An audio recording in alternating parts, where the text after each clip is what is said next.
Good evening.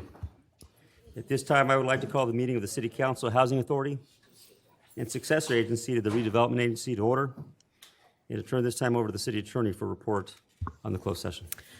Mayor, council members, and members of the public, we only had one closed session item this evening, which is public employee performance evaluations. There's no reportable action. Thank you, Councilor. Again, welcome, everyone. Thank you for being here. We will adjourn this meeting to a meeting on Monday, February 27th. For those of you who don't know, we typically have meetings on the first Monday and the third Monday, but because of the holiday, we will be meeting on the fourth Monday, I believe.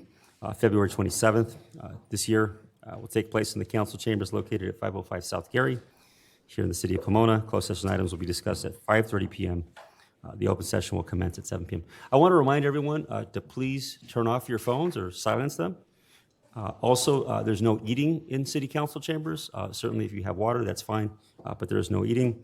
And so at this time, I'd like to ask everyone to please stand for the Pledge of Allegiance. City Council Member Nora Garcia will lead us in the pledge.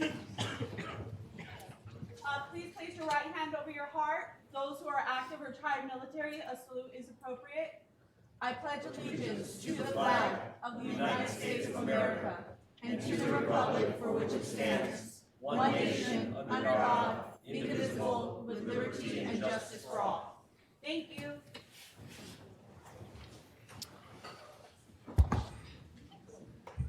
Thank you, Councilmember Garcia. Just want to let you know that if you do require Spanish interpretation, we do have a bilingual interpreter. She is right there. If you are speaking during public comments or on an item this evening, our interpreter must provide translation for you at the podium. If you need any help, if you need the device, that device is available to you through her. City Clerk? Thank you, Mayor. Si usted requiere interpretación en español, tenemos un intérprete bilingüe. Es necesario que el intérprete interpreta en el podio si usted va a hablar durante el tiempo del comentario público o va a comentar sobre uno de los temas encontrados en la agenda. Por favor, levante su mano en este momento si requiere interpretación en español. Adicionalmente, tenemos equipo de interpretación disponible en el vestíbulo.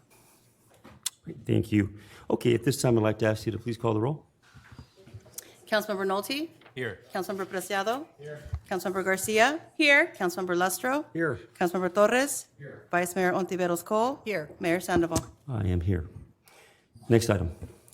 Our next item is presentations, and our first presentation this evening is Black History Month proclamation. Okay, I don't see it here. If we can return to that item, Mayor. So we're waiting on I'll that. let you handle that, and why Okay. don't we go ahead and go with the AQMD presentation? No problem. Okay. Okay.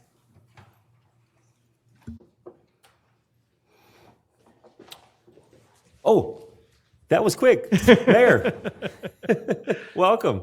Good morning, good evening, Mayor, council members. Great to see you, staff, residents. Michael Caccioti, council member from the historic city of South Pasadena, founded 2 months after Pomona, but very similar, 1888 March. I'm your representative on the South Coast Air Quality Management District, one of the largest air pollution districts in the nation. And I represent the 34 cities from Santa Clarita, Burbank, Glendale, all the way across the 210, the 10, the 60 out to Claremont and Pomona. And sit on some regional agencies with, I know Steve is on the Gold Line, sit on the Gold Line JPA with you, and it's a pleasure. So again, this is kind of the boundaries that I represent, and let's go on. So this is the total boundaries of the South Coast AQMD, Air Quality Management District. 17 million people, 4 counties, LA, Orange, San Bernardino, Riverside County. We have 28,000 permitted sources, could be landfills, could be oil refineries, oil digging operations, water treatment plants, etc. On the left, it was founded actually in 1977. There was 4 separate air pollution districts, LA, Orange, San Bernardino, Riverside, and they came together to form the South Coast AQMD. And if you look at the bottom, these are all the sources of pollution. Some of them, the ships coming in, heavy-duty trucks in the warehouses and industry, Pomona, Arcadia, all throughout here in the Inland Empire. Here's really the source of pollution. On the left, there's either stationary, we break it into 2. Stationary on the left, you see there's solvents, paints, etc., auto body, paint shops, gas stations, the vapors that come out, power plants, refineries. On the right, they're heavy duty. 80% of our pollution is from mobile sources. the ships that come in with the goods, airplanes, trains, trucks, off-road equipment, and the lawnmowers used at your home or at the cities or your soccer fields, and cars and trucks. Here's the issue with pollution. On the left is smog, and that's formed when you get the NOx from your exhaust pipes of your cars, your lawnmowers, your trucks, your planes, everything. The trains that stop right here. I got off the train a few minutes ago at Pomona, and those Metrolinx trains even pollute a little bit.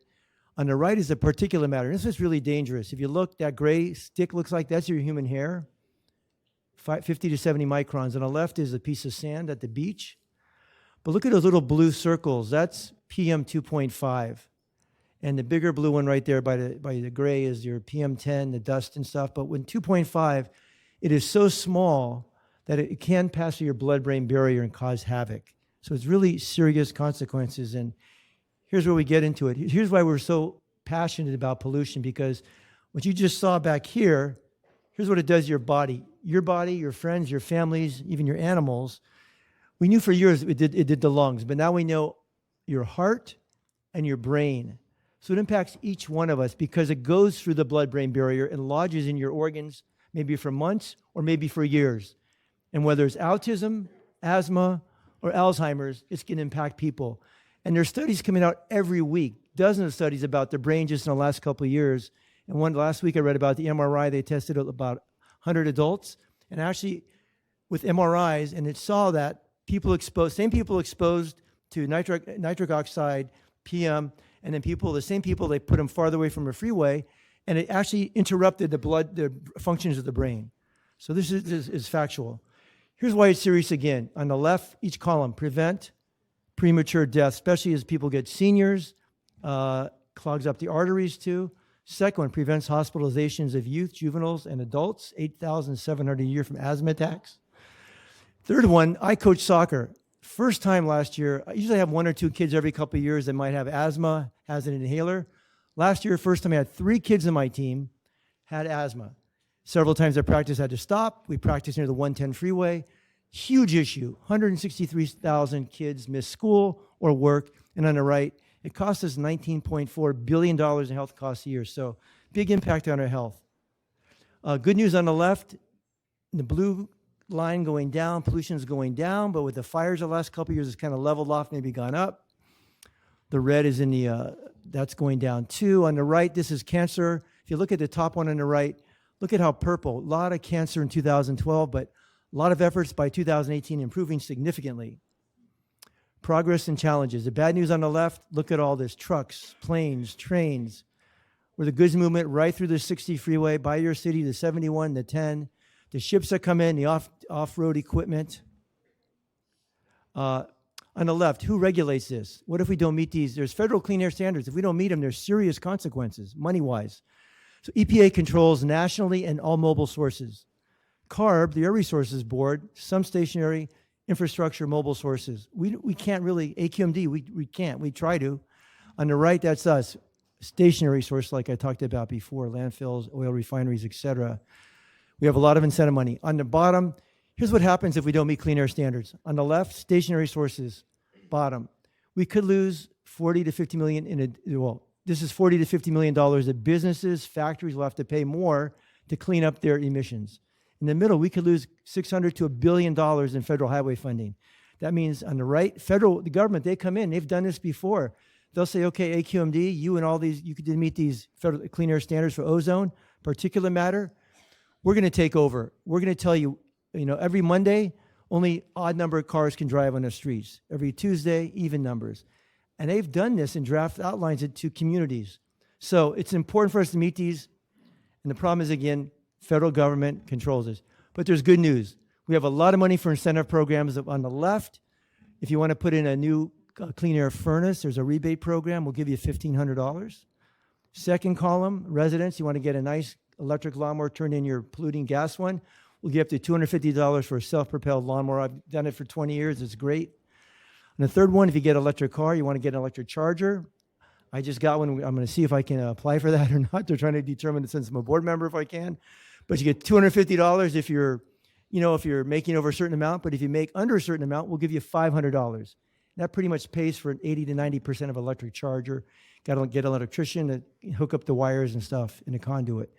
On the right, if you want to get rid of a dirty polluting car, you have options. Get an electric car, plug-in hybrid, hydrogen fuel cell, get transit passes forever, basically. Car sharing, or an e-bike. There's some great e-bikes out there, up to $9,500 for turning your polluting electric car. So great programs here. We'll get some stuff into the bottom, new programs coming out for appliances in your home. Road to clean air. There's a lot of money available too. We'll give you money, again, commercial landscaping. If you know some of your gardeners, there's a program right now for 70% off all types of dirty polluting equipment. Don't even have to turn in the old stuff. So state set aside $27 million last year. We pushed for it, got it in. It's been open 3 months. They're down about 30% of the money. So if you know your gardeners, tell them there's money available now. But in March, we're going to come out with a program for cities, for counties, for school districts, for college. We have Pasadena Community College coming to South Pass Wednesday to look at a demonstration by Dan Mabe, who will demonstrate in a minute. But there's money available, so hopefully maybe your city might consider converting over. There's money for the fueling stations right there, hydrogen fuel cell, electric, vehicles, light duty, medium, heavy. Our shuttle in South Pass was paid for with some of this money. Off-road equipment, construction equipment is now electric. And you've got some of the leaf blowers right there. Dan, would you come up for a second? Mayor, with your permission, just a quick demonstration. Dan Mabe helped South Pasadena become the first in the nation to convert our soccer. Just real quick, Chief, Yes. do you mind coming up as well, just in case we have any issues here with this electric leaf blower? Okay, go. This is only air. But so back in 2015, we started with one park, and then we changed it all across the parks. I coach soccer, so we wanted it on the soccer fields, baseball fields, hardscape. Dan came in and converted us over within 2 years, and now Glendale, other cities are looking at this. He was on the phone with Boulder, Colorado a few weeks ago. And you can do it, and the equipment has changed. Like electric cars, the infancy 8 or 10 years ago, this was the same. Dan, can you talk about this for a quick minute? The mayor's given us a second. Good evening, Mayor Sandoval, Vice Mayor, council members. Dan Mabe with the American Green Zone Alliance. I just want to point out, absolutely, this operates at zero emission at the source. If you're charging it with renewables, of course, it's even cleaner. But if you're charging even with coal, it's still substantially lower pollution than operating gas. I do want to point out that substantial noise reductions and cost of operation benefits in addition to lower ground ozone pollution. We can come out, Mayor Sandoval, as we have offered before. Anytime you guys are ready, we can allow your city or the vendors for the city try this equipment before they buy it, and they can understand that it will work in their specific workloads before even purchasing it. Dan, you're going to do a demonstration at South Pass Garfield Park? Yes, we'll be at Garfield Park February 8th. We'll be out there at 8 a.m. Anybody's free to come by. All of this equipment will be there to try on the spot, and we will have bilingual staff as well to explain the technology and how they can incorporate it. Mayor, can we demonstrate and blow towards you? Is that okay? Or Yeah, I mean, unless there's any rules, for those, should we be concerned about the people in the front? No? Okay, well, because they were looking a little nervous. They were looking so I just want to make sure that, yes, this just a quick demonstration. Mayor, what I heard is that they're going to volunteer with Pomona Beautiful every Tuesday this month. We'll take it. Yeah, Sure. yeah, please, Dan, go Okay. ahead. Go ahead. All right. Well,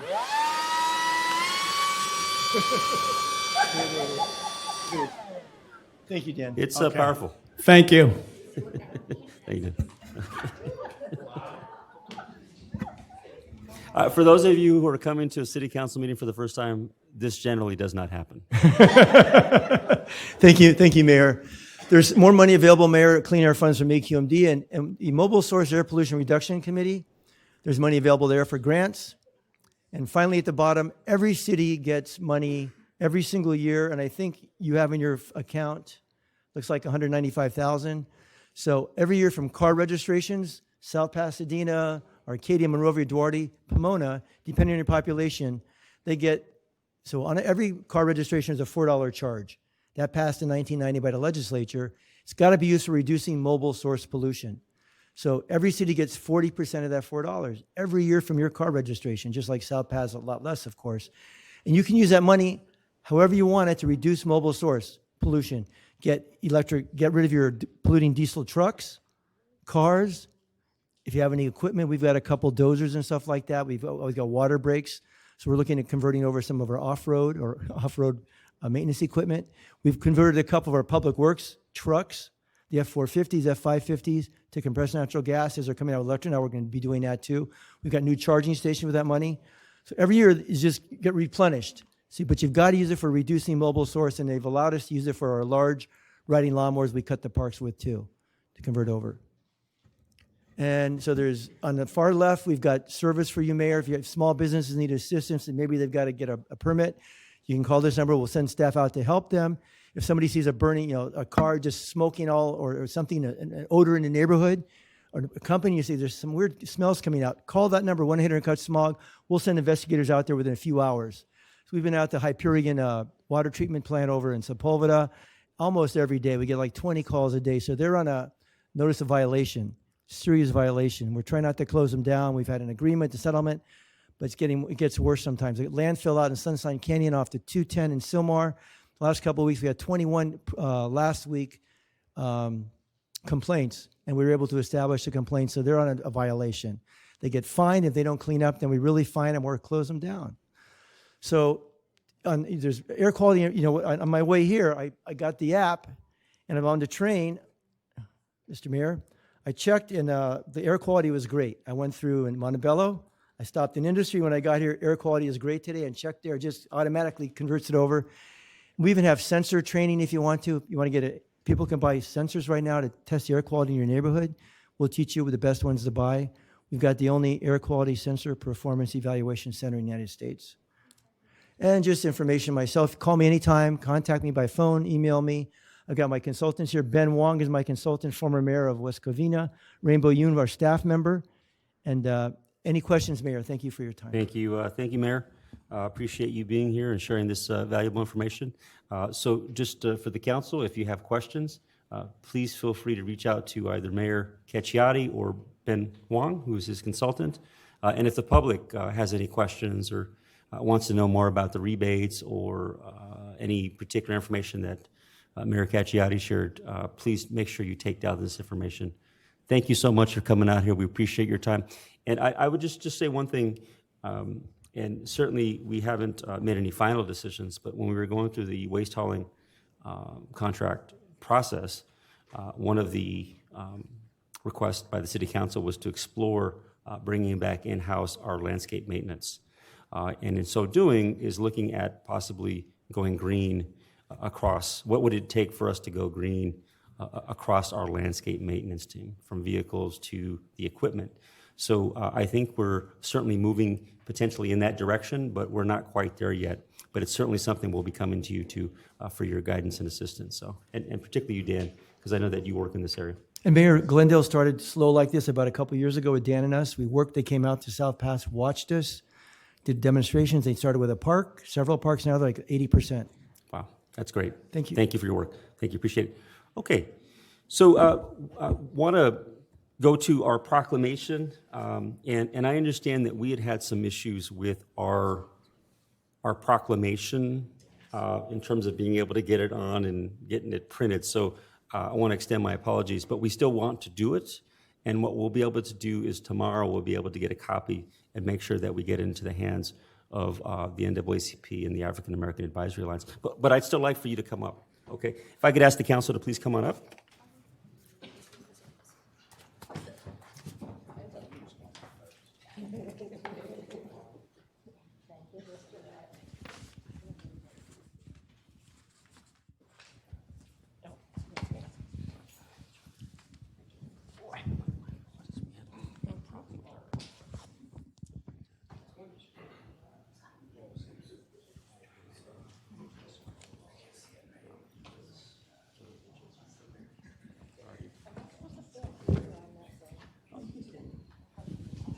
Can you hear me okay? Great, great. So just want to let you know who we have with us. This is in celebration and in honor of Black History Month in the city of Pomona. This is something that we have done for some time now. And we have a representative from the NAACP, Jeanette Alice Royston. You can give her a nice big hand. And from the African American Advisory Alliance, Chara Swodek, if you give her a nice big hand. So I'll go ahead and read this, and then just give you a minute or so to just, if you want to share anything, okay? This is a proclamation of the City Council of the City of Pomona, State of California, proclaiming February 2023 as Black History Month in the City of Pomona. Whereas during National Black African History Month, we celebrate the vast contributions of Black African Americans to our nation's history and identity. And whereas Black African American History Month grew out of the establishment in 1926 of Negro History Week by Carter G. Woodson and the Association for the Study of African American Life and History, and whereas the City of Pomona is deeply committed to equity and inclusion, this stance includes the cultural and racial affirmation of our students, staff, parents, and community members who identify as Black African American. And whereas the City of Pomona strives to close the equity and outcome gaps for Black African Americans through policies and practices that reflect the experiences to ensure greater access and opportunity and honor history, heritage, and contributions. And whereas our community is better because of the diversity of our population. And now, therefore, the City Council of the City of Pomona does hereby proclaim the February 2023 as Black History Month in the City of Pomona, dated this 6th day of February 2023. Thank you. Thank you.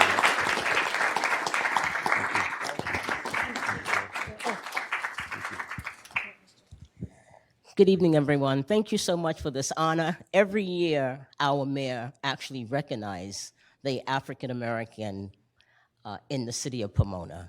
So I just want to have him right now, give him a hand, because every year he does this. So, and of course, his city council members. But I'm always inspired when the mayor actually witnessed that. I'm inspired because we know that the African American percentage in the city of Pomona is very low.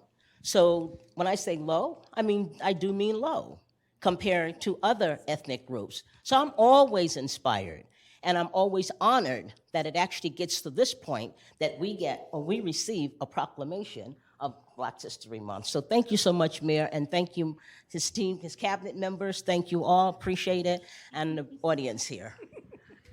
Thank you. Yes, the cabinet members, yes. So once again, thank you very much. And yes, as the mayor said, I am honored to be the president of our African American Advisory Alliance. We started 2 years ago in the thick of COVID. Actually, now we're at 2.5 years because it is February. So 2.5 years, June 2020, we started. And the question was always, how do we support the Black community? What can we do? And that conversation continues. It's not something that will stop anytime soon. But what I love about the Alliance is it is not one person, it's not one entity. It is really tying in together with another organization and with this business and with this person and this pastor and whatever the case may be. We have been there to support even having the space. Thank you, Council, for unanimously approving the space. Located in downtown Pomona, the Alliance Community Cultural Center. But like I've said since the very beginning, what are we building without a building? What are we building without a building? It is extremely important that we have a stakeholder in the community. We continue those conversations as a community. I'm grateful, Lieutenant Terrell was at the Alliance Monday, and we had a conversation around policy, accountability and policy. That was fantastic. We will continue those conversations. And I'm gonna do a lone plug if you don't mind. So February 25th, we have the Freedom Fund, NAACP. It's the 4th annual. Yes. Is that correct?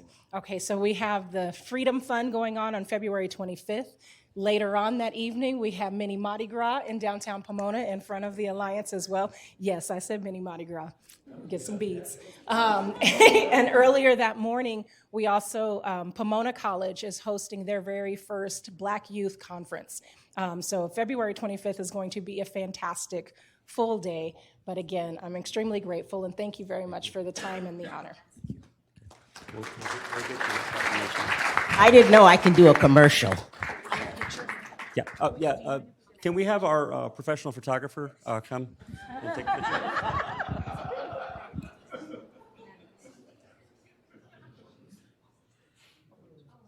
Do one with this one too.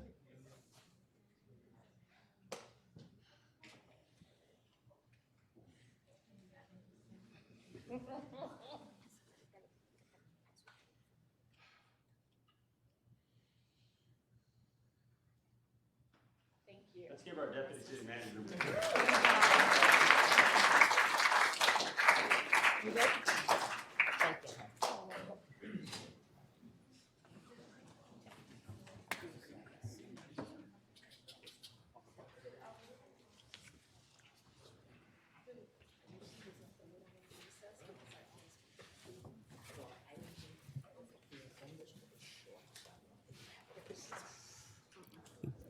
City Clerk, next item. Next item is Mayor, Councilmember Communications. These are reports on conferences, seminars, and regional meetings attended by the mayor and city council, and announcements of upcoming events, and also items for future city council consideration as requested by the mayor or members of the city council. Okay, let me turn on my screen here to see who requests to speak. I see that Vice Mayor Ontiveros Cole wishes to speak, and then Councilmember Garcia. Hello and good evening to everybody. It's been a pretty busy week. I also had the honor of attending Lieutenant Terrell's wonderful meeting that he had at the Alliance Community Culture. It was a 2-hour meeting, but it went into 3 hours. That's how important this meeting was to the constituents that attended. It was well attended. Afro-American, Hispanic, Caucasian, everybody was there to listen to what our Lieutenant Commander had to say. He focused on many things, and the questions were very concerning to the people that asked them. He gave wonderful answers on community reconciliation and equity. So I was very happy to attend. Thank you very much for having me there. Also, this weekend, the Assistant League had their beautiful Valentine Tea event at the Pomona Historical Society. Many women dressed up in wonderful looking hats, and it was just something that was very well attended. The Assistant League does a lot for the community of the city. I was their nurse, one of their nurses for Pomona Unified, and so I worked very closely with this association, and this association really helps the children of the city of Pomona. They have the Operation School Bell. They have a dental clinic. If your child does not have any dental, a dentist where they can be attended to, just hook up with them at their school nurse's office, and they will be able to have an application. And if you don't have the $10 fee or the $15 fee, they will see your child for free. They do, fillings, x-rays, root canals, all kinds of things. So I think this is a very worthy association. It's been around for like 75 years in the city of Pomona. I'm looking forward to the greet and meet coming up for Senator Rubio that will be here in Pomona. And also we're having a tree planting for this weekend and the following weekend at Lincoln Park. They're looking for volunteers if you'd like to come and help out, because this is something that, we need to replenish our trees. We've lost a lot of trees over the city of Pomona for many years, and now we have trees that are available for our parks and everything. So if you can, please come down. Also, I'll be attending Dr. Vol Cultural New Lunar Year coming up also on Saturday. So, I have a pretty busy schedule, but it's really nice to be able to attend all these events to see what's going on in our city, and I'm glad that we're partnering with all of them. Thank you. Well, thank you. Before we go on to the rest of the council, wanted, I don't typically speak at the beginning, but I want to do that. And I also certainly want to acknowledge the rest of the council, who I'm sure want to speak on a number of different things. As I look out into the audience, I do see a lot of young people. And of course, I had a very honest and frank conversation with Eric Vasquez, who leads Justice for the Youth. As all of you know, or many of you know, this past week, last couple of weeks, we have lost over on the southeast side of the city, we lost a 17-year-old and his brother. And of course, there was a more recent incident that happened at Montclair Place where a young man, a 15-year-old, lost his life. He attended Diamond Ranch High School. I believe he's from Chino, but certainly went to Pomona schools. And to see, I saw his mother on television and the incredible pain that she is going through. I want to just let all of you know here, because I know some of you will come up and speak, and I'll have more to say, but as I shared with Eric, there's a lot more work that we have to do. And I can just tell you, and I told him, we are committed to working with you to do that.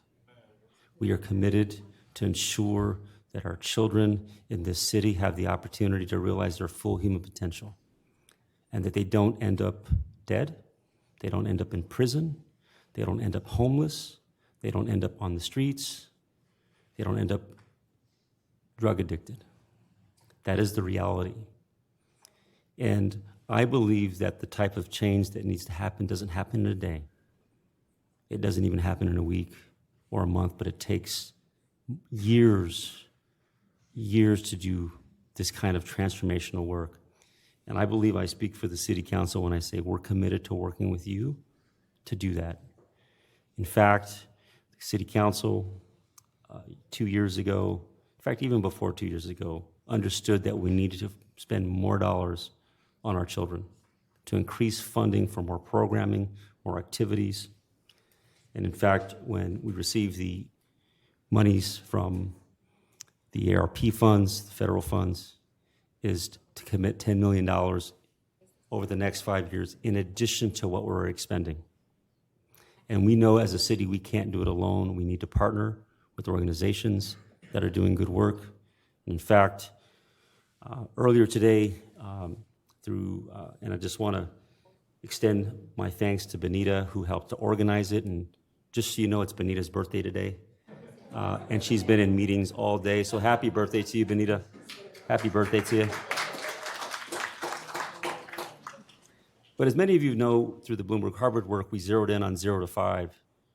Because as you know, the city of Pomona spends a lot of money on the back end. And in my view, by not investing on the front end, is to make sure that our children have the opportunity, no matter what street they live on or what neighborhood they live on, they have an opportunity to realize their full human potential.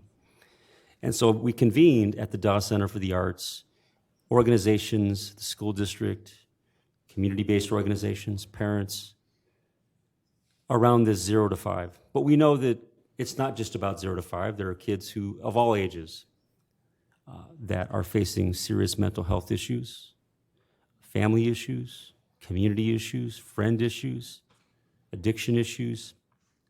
But I only point out this effort that happened, that's been happening, where we met this morning to talk about what the city can do to improve our outcomes, to improve the opportunities that our children have. And so it happens that in the room was the Hilton Foundation, and the Hilton Foundation is supporting efforts in Los Angeles County and in New Mexico around 0 to 3.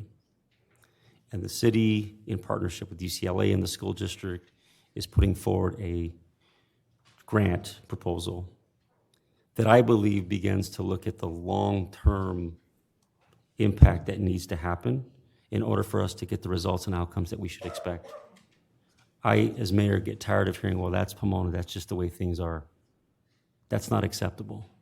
How do you have a problem like, for example, sex trafficking that has been around since I was a kid, over 50, 60, 70 years?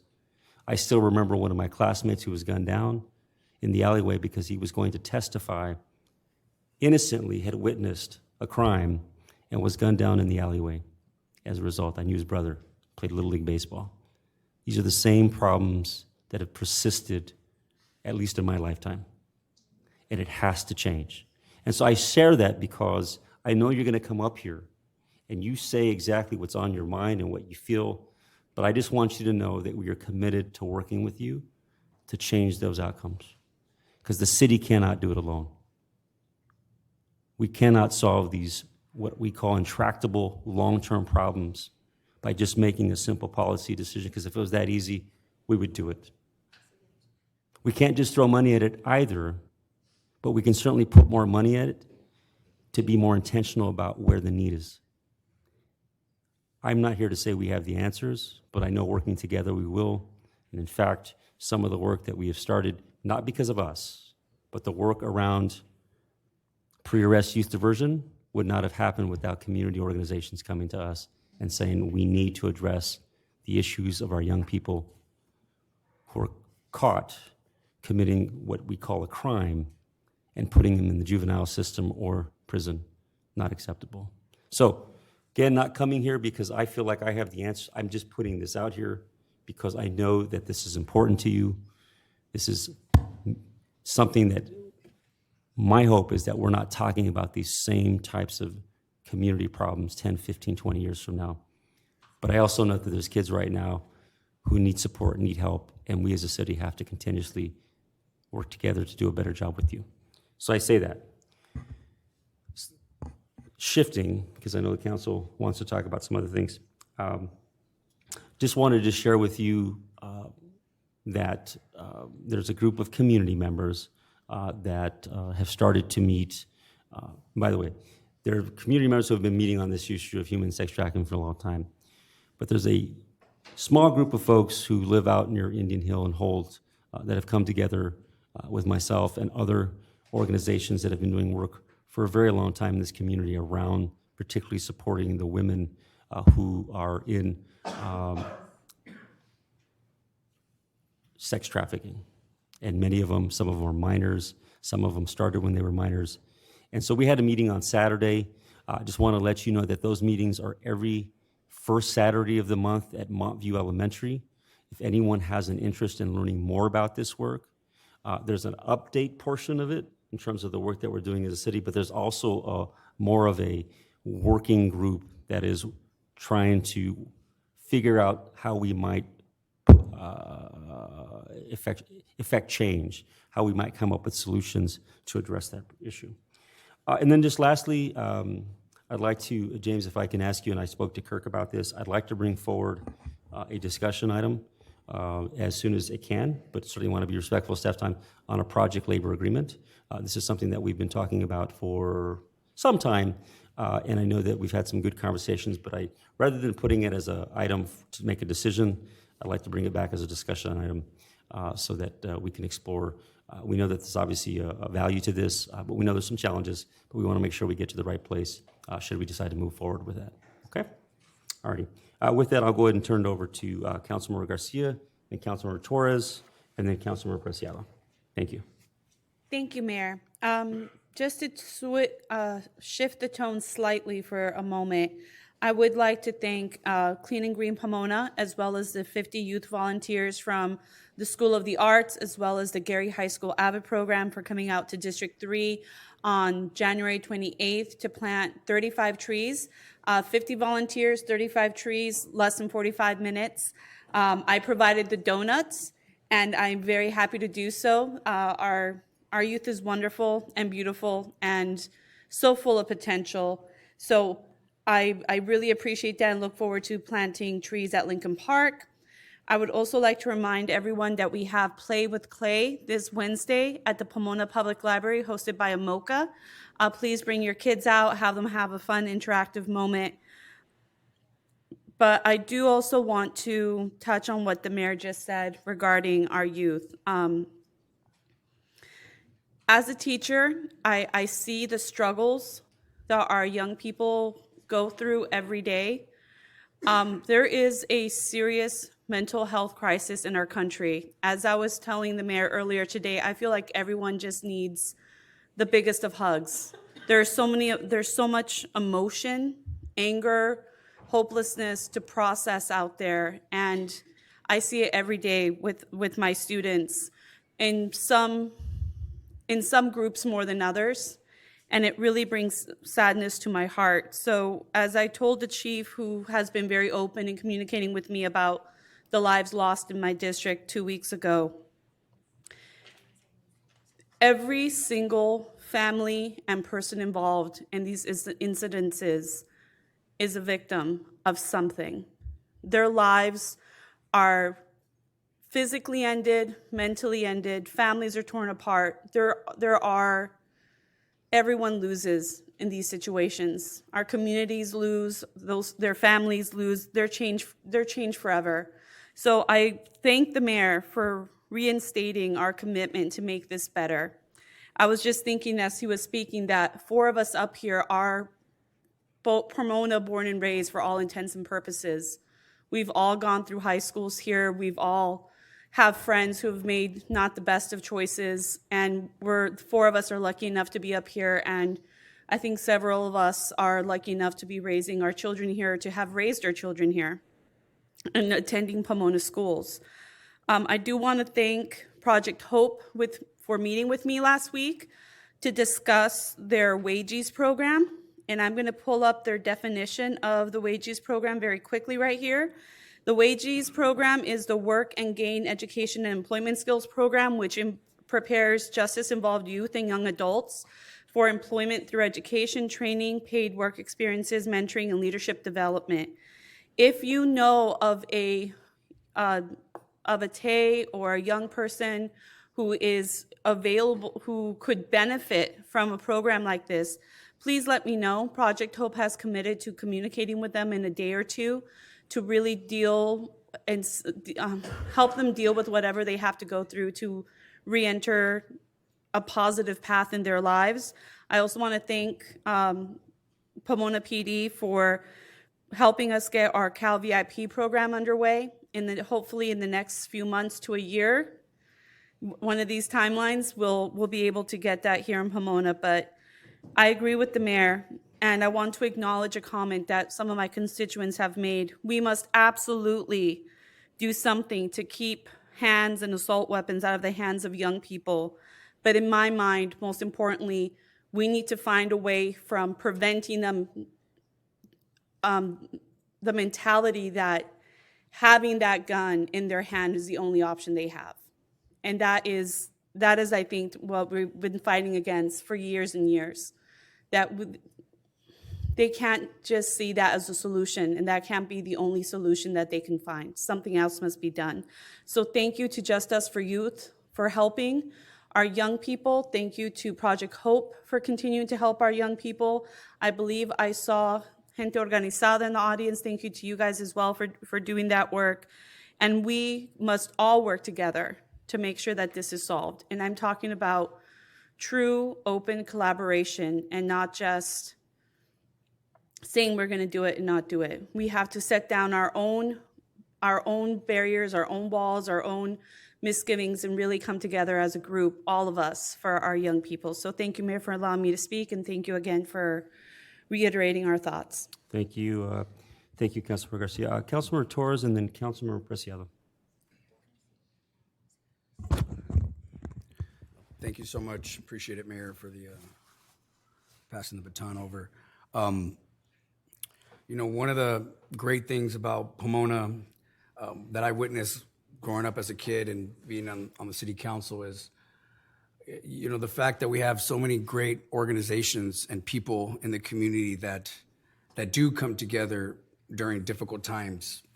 When I was growing up, there was a little kid, Ethan Torres, that got shot and killed, small kid. And obviously, when I first got elected to the city council, there was the young boy, Ethan, that was killed as well. And it's a major issue here in the city. And and does require investment into the youth. And what does that investment look like? What does the youth want that to look like? It's one thing that, we've been working on, and I've been talking to the city about is, one thing we applied for last year was we applied for a grant with the United States Congress to get $4 million for the La Casita Teen Center at Palomar's Park.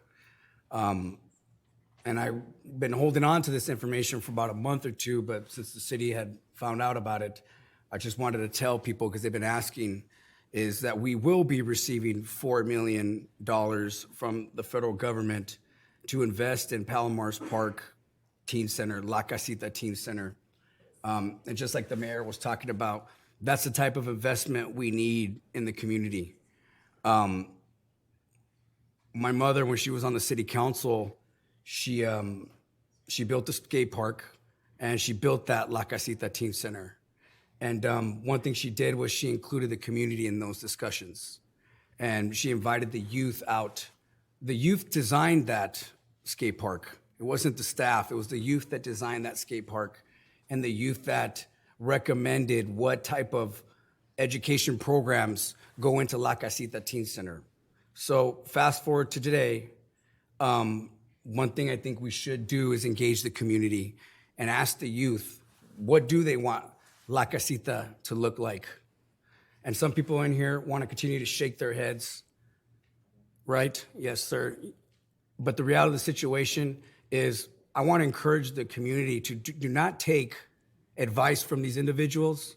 Do not base your political opinions off individuals who represent themselves in those manners right there. Because the fact of the matter is, the city council here, we're really working hard to address the city. Yes, we are, sir. And we have individuals here who I call divisive individuals who represent themselves, and they don't represent this community. And the bottom line is, each one of these city council members here have been elected to represent this community, whether you like it or not, sir. So, and the sad part about it is this: we need more police presence, whether you like it or not. We need to hire more police on the street. Yes, we do. Hey, real The quick. fact that you have a few officers patrolling the street at one time is flat out dangerous. And if you talk to the residents of Pomona, they want more investment in public safety. And if you knock on that door, Jesus, and you tell them to defund the police, Okay, they hang on. will Robert, throw Robert, you Robert, out. Robert, Jesus. Hey, Chief. Hey, Chief. Chief. Hey, Jesus. Robert. There's been Robert. kids coming in here for 5+ Jesus. years. You haven't done you haven't done it either. There's a big No Chief, one I want him removed. And Yeah. that's the message here tonight. All of you haven't done it, and kids are dying. I met with you 2 weeks ago. That's not enough. Oh, see, we can't work together then. Transparency is Yeah, an issue, and it starts with yeah. the chief. Chief, I'd like to ask this. Jesus, you, So in your comments, Hey, listen. you had to come Let's take a at break. me. yeah, we're gonna take a break. Let's take a break. So we have one more speaker on the council that wishes to speak, Councilman Preciado. I want to speak on the same item. I'll stick to what I wrote. Yeah. First of all, thanks to all the speakers who came out today. I look forward to hearing you, and I pretty much already want to say I support your comments. And I understand that we are doing things as a council, but I also do believe that we could do much, much more in identifying some of those, sitting down on some of those that I believe can't wait. Should have probably.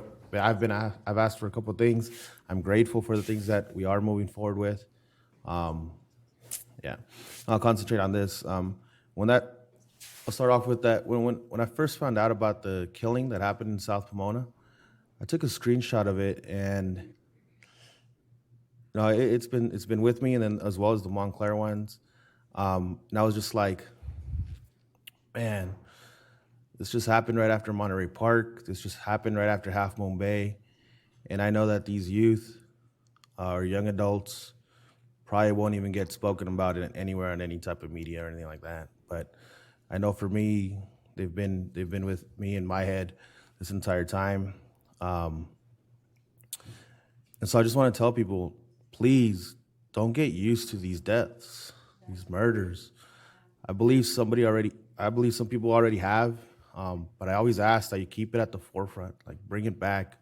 Don't get desensitized from it. Don't find ways to excuse it. I've heard many different things, whether they were actually Pomona kids, whether they weren't. I mean, the fact of the matter is they were killed here, whether it was gang violence or whether it was a targeted event. I don't know. To me, it's still a life that was lost here in the city. And these deaths and murders have resounding effects.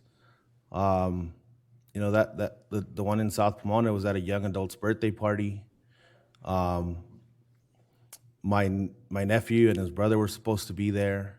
I can only imagine about those kids that were there and witnessed as, I was told is the individuals walked into the house. Nobody even stopped them or checked them or knew. And then as well as in the front yard.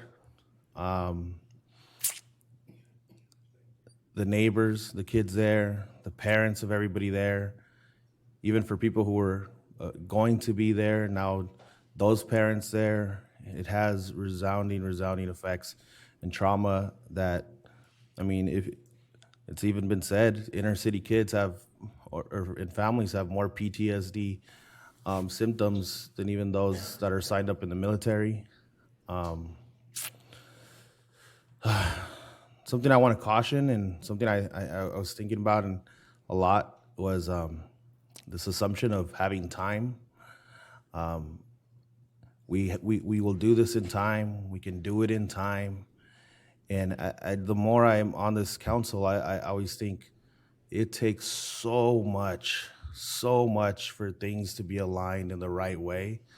And then they can shift a whole other way. And then you have to have so many pieces that I don't want to say that we have time. I want to just do it. I can look at the last 3 years, and I remember I've said this a comment about 2 years ago when Eric was taking a mental break, because I can only imagine what he's going through being there at the forefront every single time. Eric, my respects to you. But in the last 3 years, over 15 plus kids, youth that have been killed. Any death is too much. Please keep it at the forefront. My love. Thank you. Because in a moment we're about to move into public comment, and everybody who has taken out a speaker card will have an opportunity to speak 3 minutes. You will be given your opportunity to share your thoughts. Obviously, there's a certain decorum that we have here in terms of how we respect each other. I realize people have a range of views, but we just ask that be respectful and know that the main message is, despite what sometimes people hear, is that we want to work together. We're committed to working together. And we're going to continue to work together, particularly with residents, community, and organizations that are willing to work with us. And we're committed to doing that. So with that, I'm going to turn it back to Rosalia, and then we'll go from there. Thank you, Mayor. Next item on tonight's agenda is City Manager Communications, and these are reports from the City Manager. Okay, nothing to communicate? Okay. Alrighty, let's go ahead and go to the next item. Next item is public participation. At this time, the public is invited to address the council concerning any items not on the agenda. Together, the city council members, city staff, and public honor Pomona's important city meeting values: to speak and to listen to everyone with respect and courtesy, to honor fairness in our cherished democratic process, to affirm Pomona's dedication to lead as a compassionate city. Thank you all for keeping these values and this commitment to act with them ever present in our minds as we proceed with the meeting together. In order to address the City Council, each individual must fill out a speaker card, which is available in the lobby of the council chambers. Speaker cards must be completed and turned in to the city clerk at this time. Only those speaker cards turned into the city clerk will be allowed to address the city council. No late cards will be accepted. Each person should state their name and will be allowed to speak once for 3 minutes. All speakers and persons in the audience must adhere to the city council rules of procedure and decorum. Okay, we have about 15 speakers. Each have 3 minutes. And so what I'll do is I'll call 2 names. First name I'll call is, and forgive me if I can't read a name simply because sometimes writing varies. And so I want to be incredibly respectful. But the first name is Terry, and the first initial for the last name is B. I don't know if it's Boden or Bowden, but forgive me. Does that sound familiar? Does that sound familiar? Terry? Is there a Terry that wishes to speak? Terry? Terry? Okay. Yeah, I'm sorry. In terms of discussion, if you could just give your speaker card. Is that your speaker card? Okay, I'll call on you in a moment, okay? If I can get Eric Vasquez up to my left here, and then Steven Yorba, you're thereafter. Thank you. Welcome. Good evening, Mayor, Vice Mayor, and City Council members. If I don't get through this, I have others to help me finish my comment, but I want to offer my condolences to the family and to anyone else who's been impacted by these tragedies.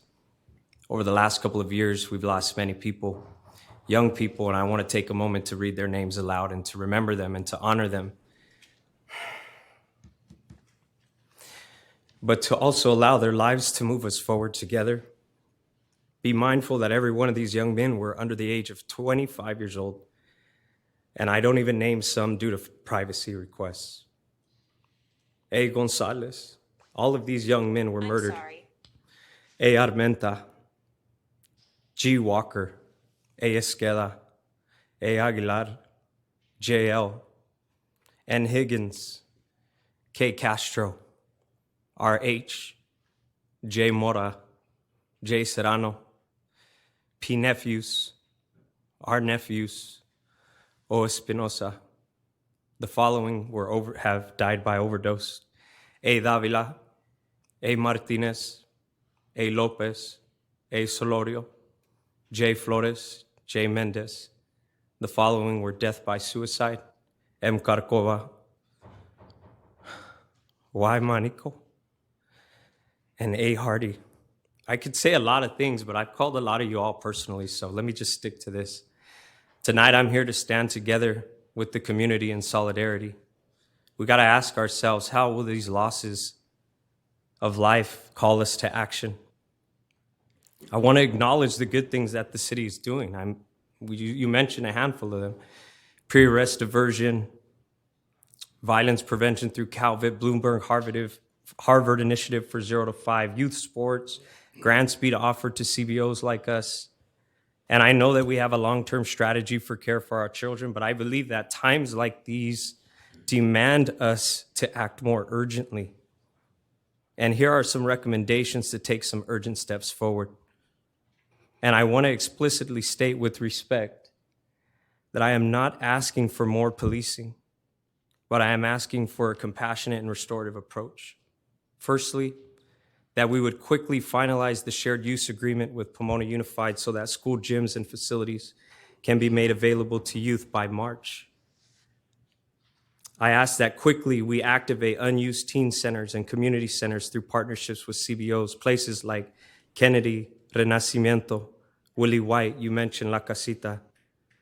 3, activate other unused city-owned buildings to provide CBO space to provide programming for improved workforce development opportunities, but specifically innovating for high-promise youth that are slipping through the cracks. And 5, continuing to improve parks, especially skate parks and sport equipment. And of course, I'm at the table. I'm available to you all, and you're gonna hear from a lot of the young people today, so thank you. Thank you. Thank you.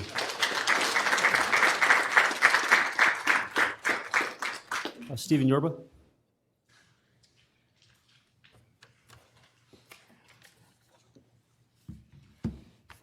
Welcome, Mr. Urban.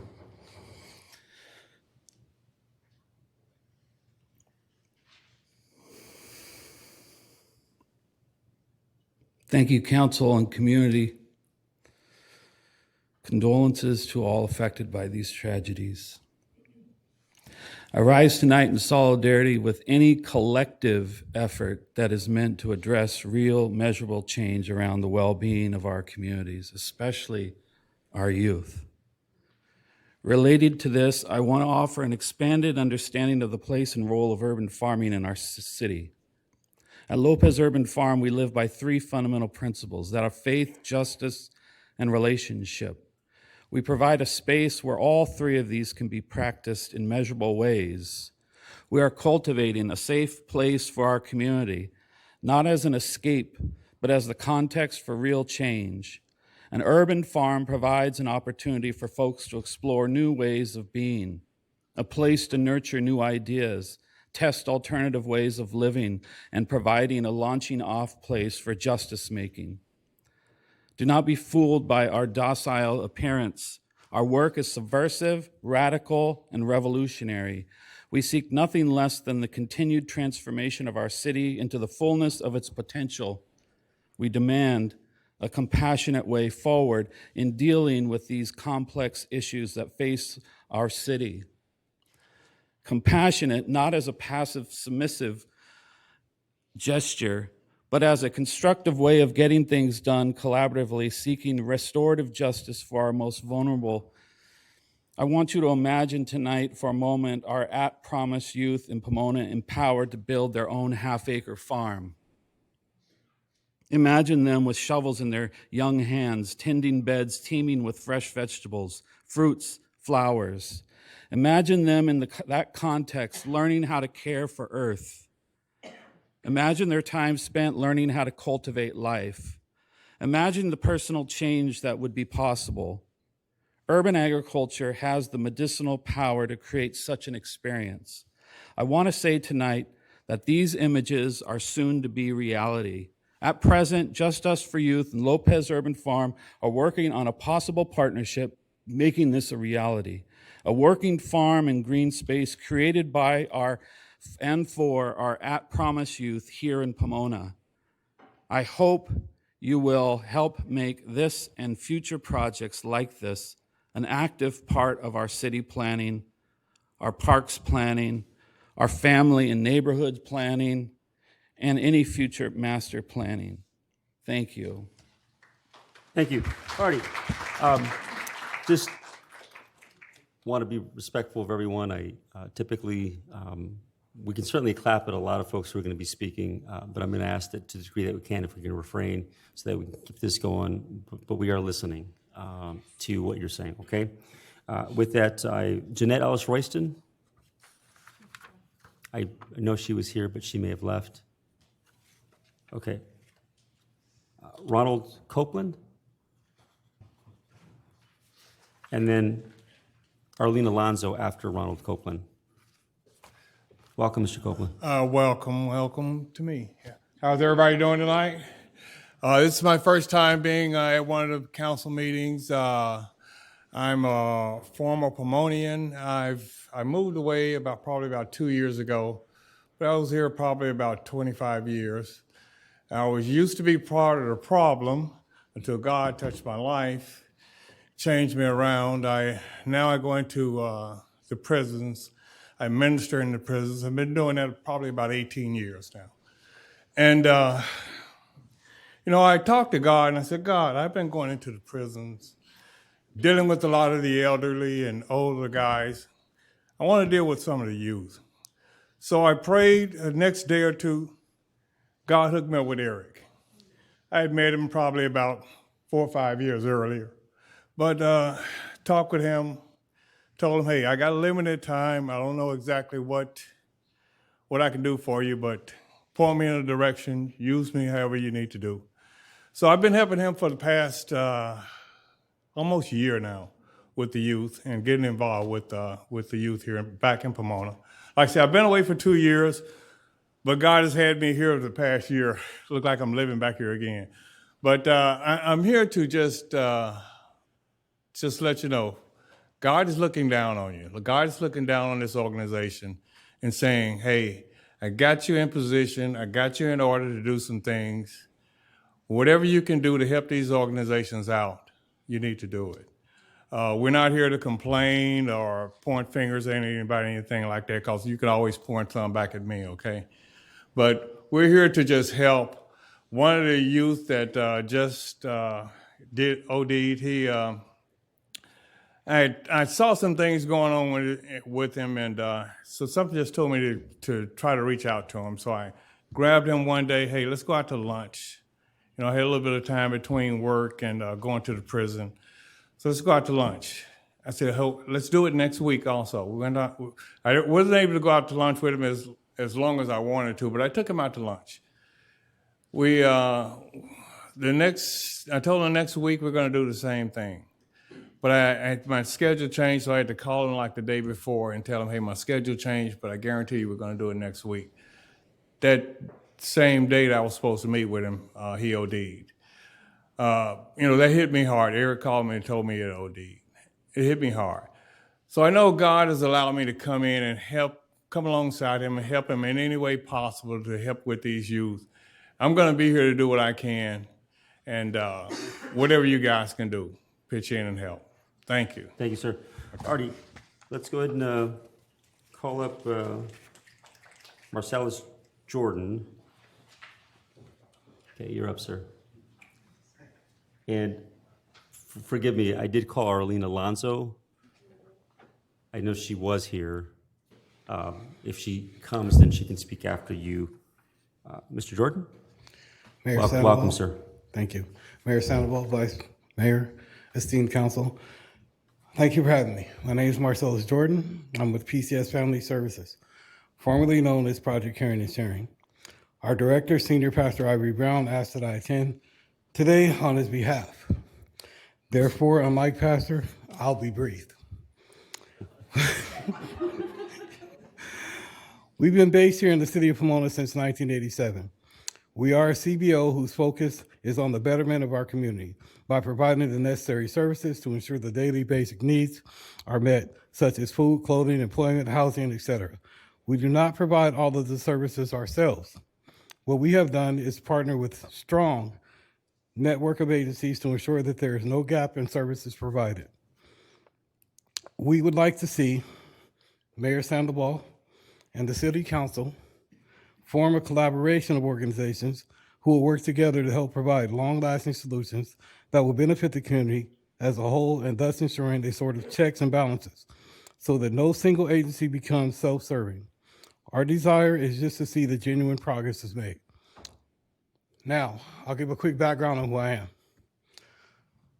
In 2018, I retired. I used to run the reentry program here.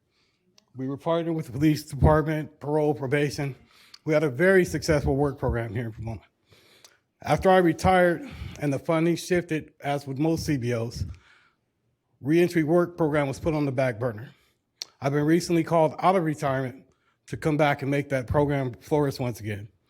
And not only have I been given Pomona, but I'm charged to start a new location, which I already have in Riverside, and also a location in San Bernardino. So we're going to spread the program that was successful here when I was running the programs to those other counties as well. The tragedy that happens, it just shouldn't happen. I was raised in the 80s, and I'm originally from Compton. So the gang violence and all that, I mean, I grew up in it. And so I understand the hurt, the turmoil that comes with that. I understand how it has long-lasting devastation to not only those that are alive and deal with it then, but even the generations behind, because they have to witness it and how that affects them, the trauma affects them, and they grow into that same violence because of being victims of what they see, they repeat it. So through my reentry program, not to toot my own horn, but I have serviced thousands of families here in Pomona. Mayor Sandoval, probably don't remember, it's been quite some time, but when we were on the far west end of Holt, you came to our church many times when we had our annual giveaway for backpacks and church, we do through our church, and we do the giveaways. You would show up all the time. We just ask that you consider to make a collaboration of people work. Thank you, sir. Thank you. Yes, absolutely. Alrighty, Randy Beckendam, so please come on up. And then Gregory Estel, you'll be up thereafter. Welcome, sir. Good evening, Mayor, Vice Mayor, Council. All of our hearts are heavy. Emotions are high. But, I'm Randy Beckendam. My daughter Amy and I operate Amy's Farm. Pomona's been like a second home to me my whole life. Currently, I have the honor of working with Eleanor Krasinski, Steve Yorba, Eric Vasquez to promote urban farming.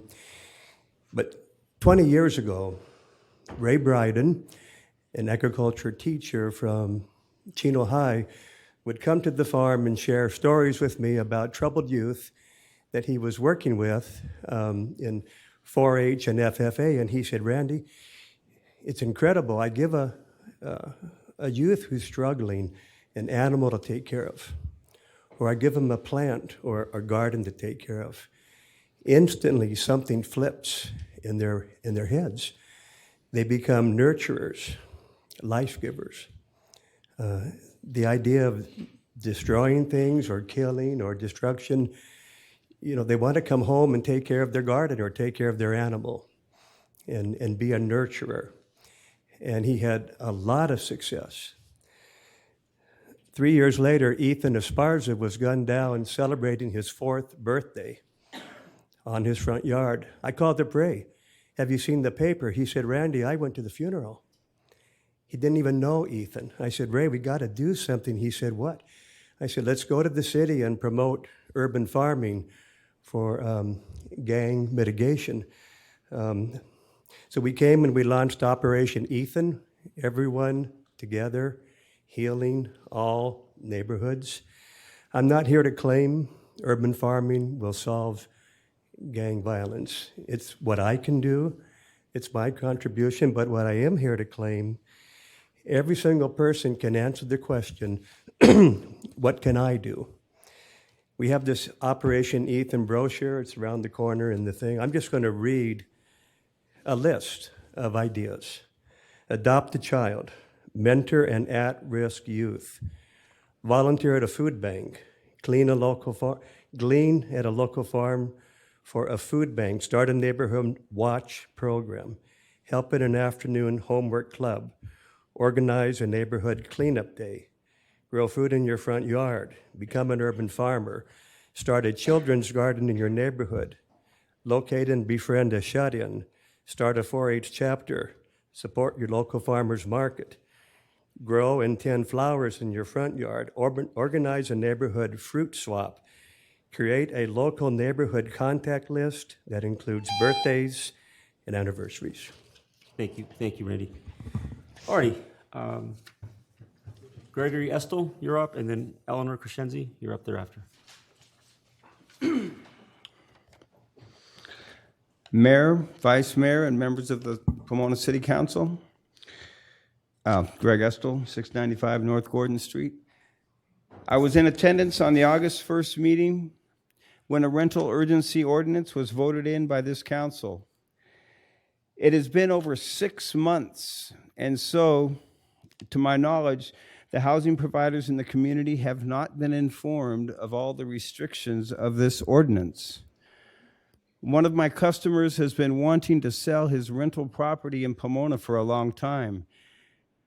He has been following the decisions made by Los Angeles County Board of Supervisors and felt he finally had a window of opportunity to sell. In contacting his attorney, he was informed that he has to abide by Pomona's ordinance, even though the city has not let housing providers know that there even is a new ordinance. If housing providers do not know the new restrictions and follow what their legally binding lease agreements outline, they are potentially opening themselves up to severe consequences. It appears property owners can be held accountable for not following an ordinance that they have not even been made aware of. Many of us received our business license renewals in December with a 7% increase. I feel that would have been an appropriate time to inform license holders, rental license holders, of the new restrictions. We received nothing, just the increase. The Claremont City Council is reviewing the needs of their tenants and has invited property owners to have a seat at the table. Pomona residents deserve nothing less. Thank you. Alrighty, Larry Ortega, you are up after Eleanor Crescenzi. Eleanor, if you'll please come up.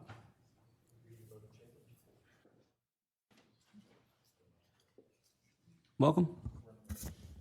Good evening.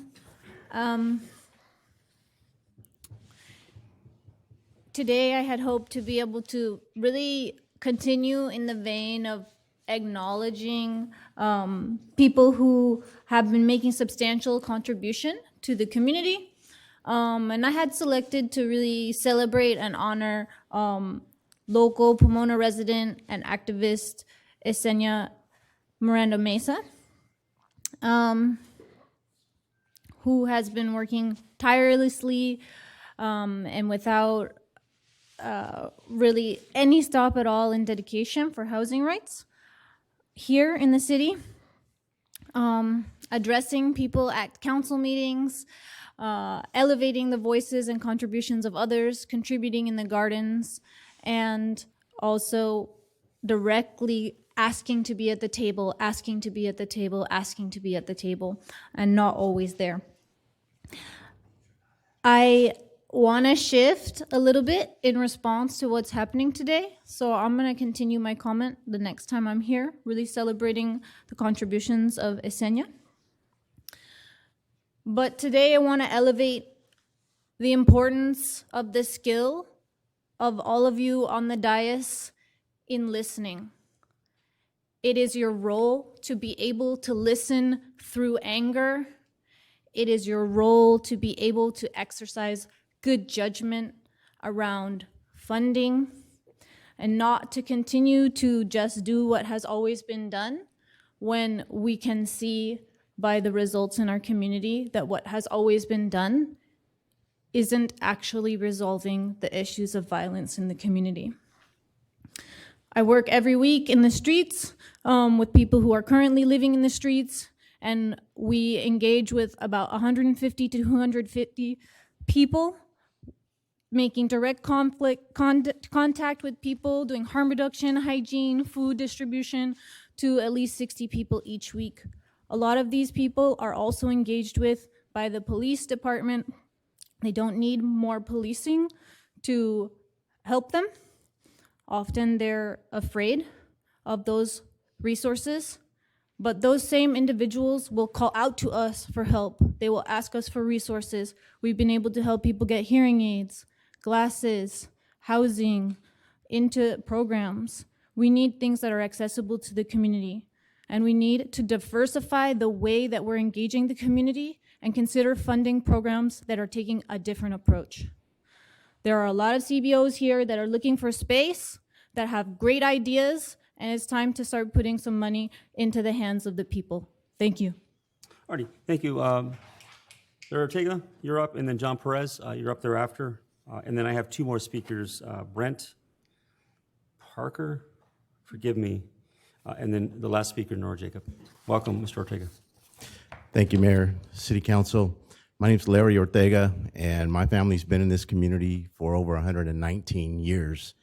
Current resident of Flanagan Street, and I'm here to talk to you about an issue of high crime going on around our streets in Flanagan and Franklin. But before I do that, I wanted to offer my condolences to all the families that have been impacted by the tragedy of this community in South Pomona.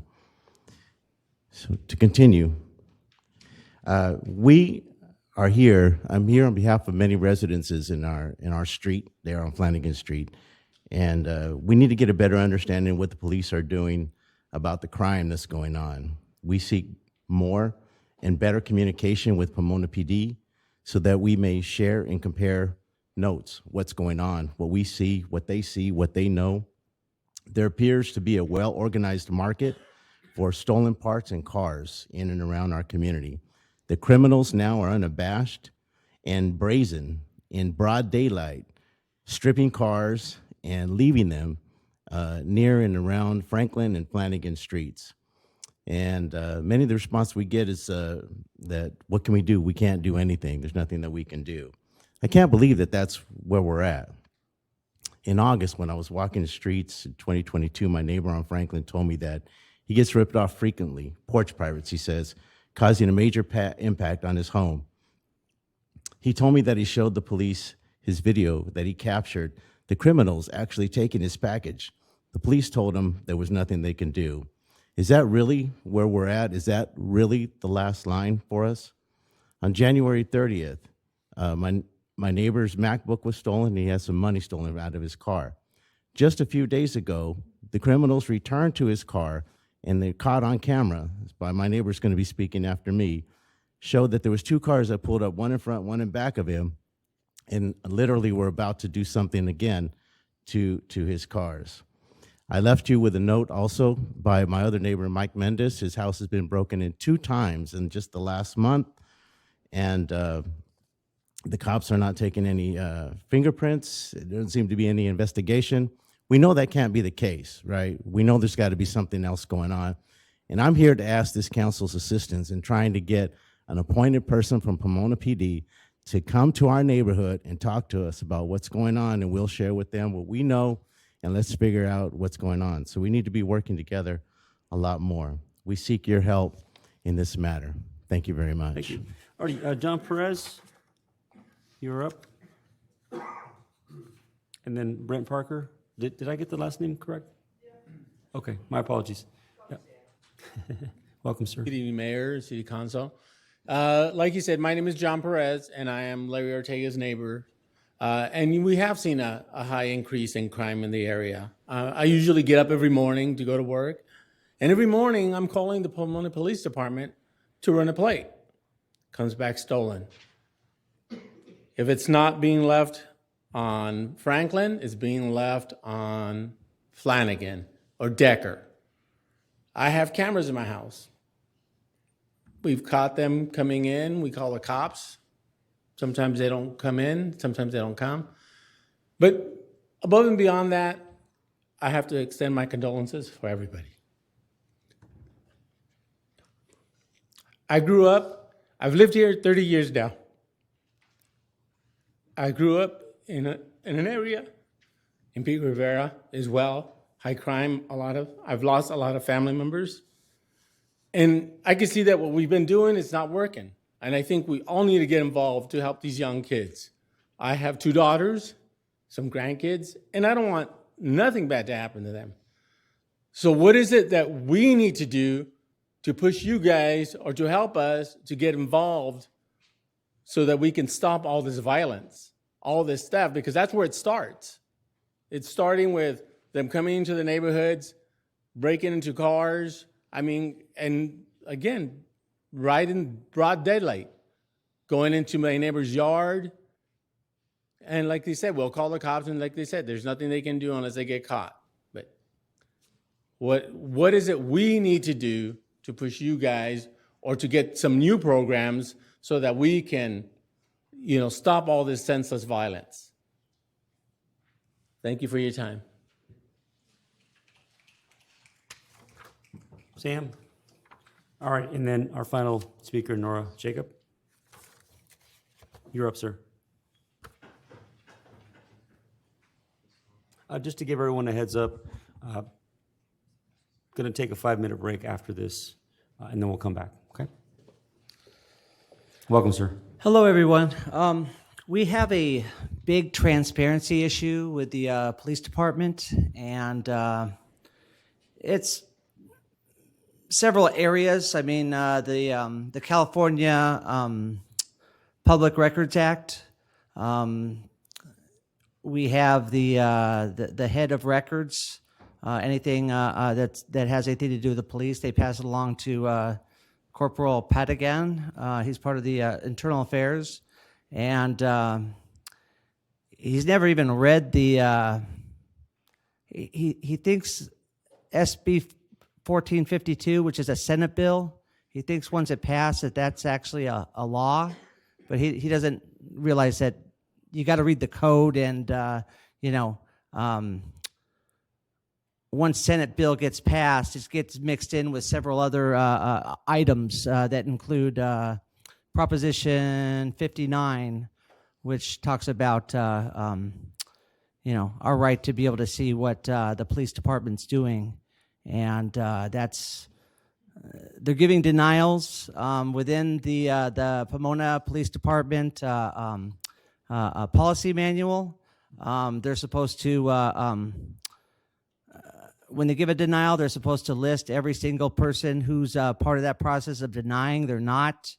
They're giving general answers. Their core values are supposed to be part of, are supposed to include transparency and problem solving, yet they say because we're denying it because we say so, or some general thing dealing with an investigatory file, which is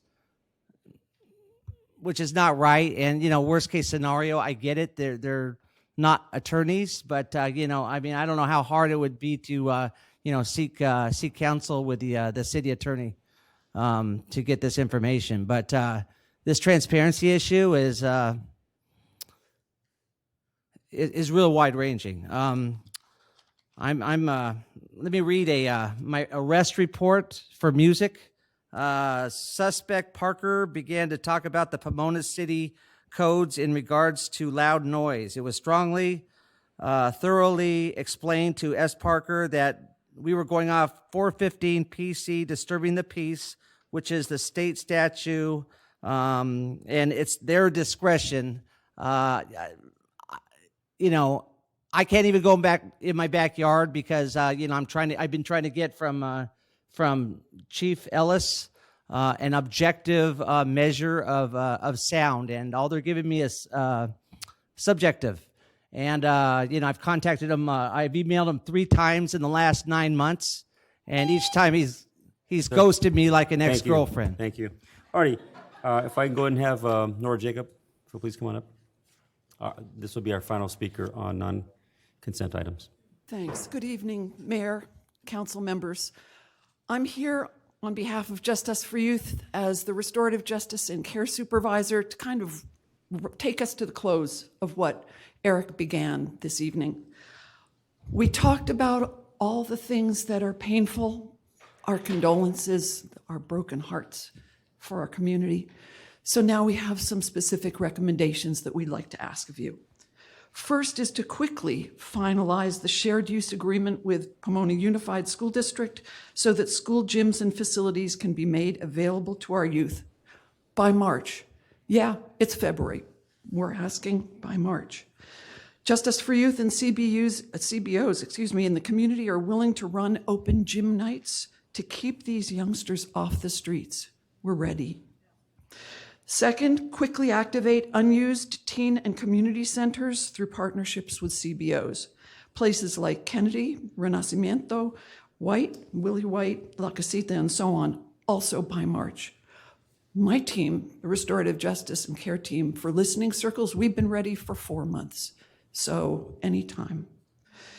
Activate, the third one, activate other unused city-owned buildings to provide CBOs space so that programming can happen.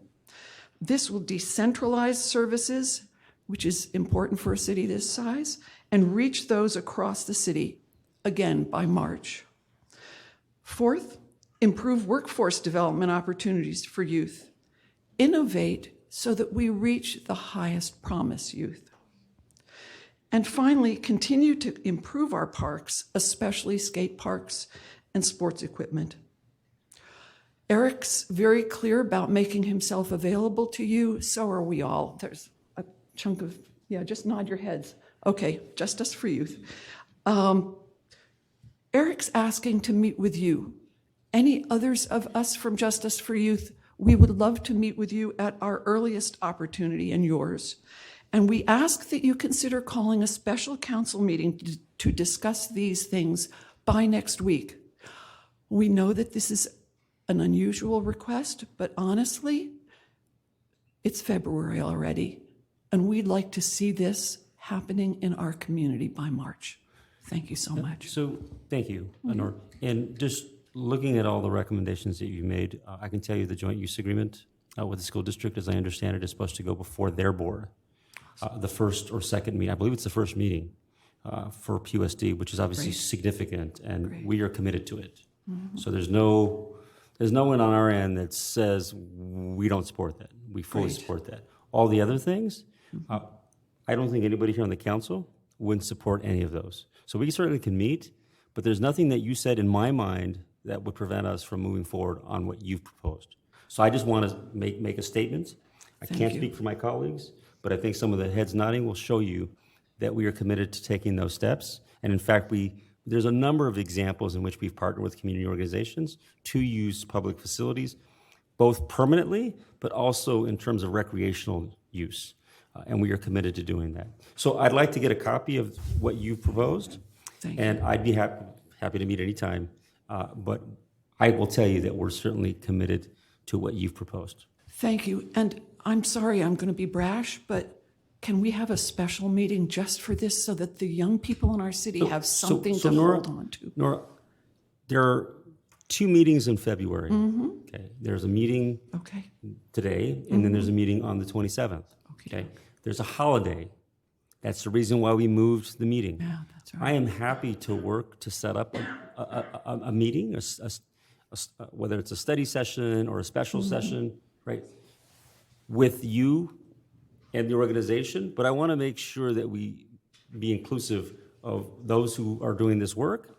How we do it, whether it's a Monday or whether it's another day in the week, I'm happy to work with you on finding that date. But to do it in February, I'm going to have to figure out in terms of, we'll figure it out, right? But it's an ask that you're asking us to respond pretty immediately, and I want to make sure we figure it out first. It might be in February, but it might be March. But either way, what you shared, we're committed to doing. Okay? Thank you so If that's much. reasonable. I want to respect you and respect your wish. Not that I don't want to meet. I'm happy to meet anytime. I'm happy to meet, even if it's just all of us coming together. Eric, you help organize it with Nora, and let's do it, right? Awesome. So we're committed to that, Nora, okay? Thank you so much. All right, thank you. Thanks, folks. All right, just obviously this has been a heavy conversation, and so we don't typically do this, but I'm going to propose that we take a 5-minute break. We'll come back. I know some folks will stay, some folks will leave, but we're going to go ahead and do that at this time. Could I- Okay? Thank you.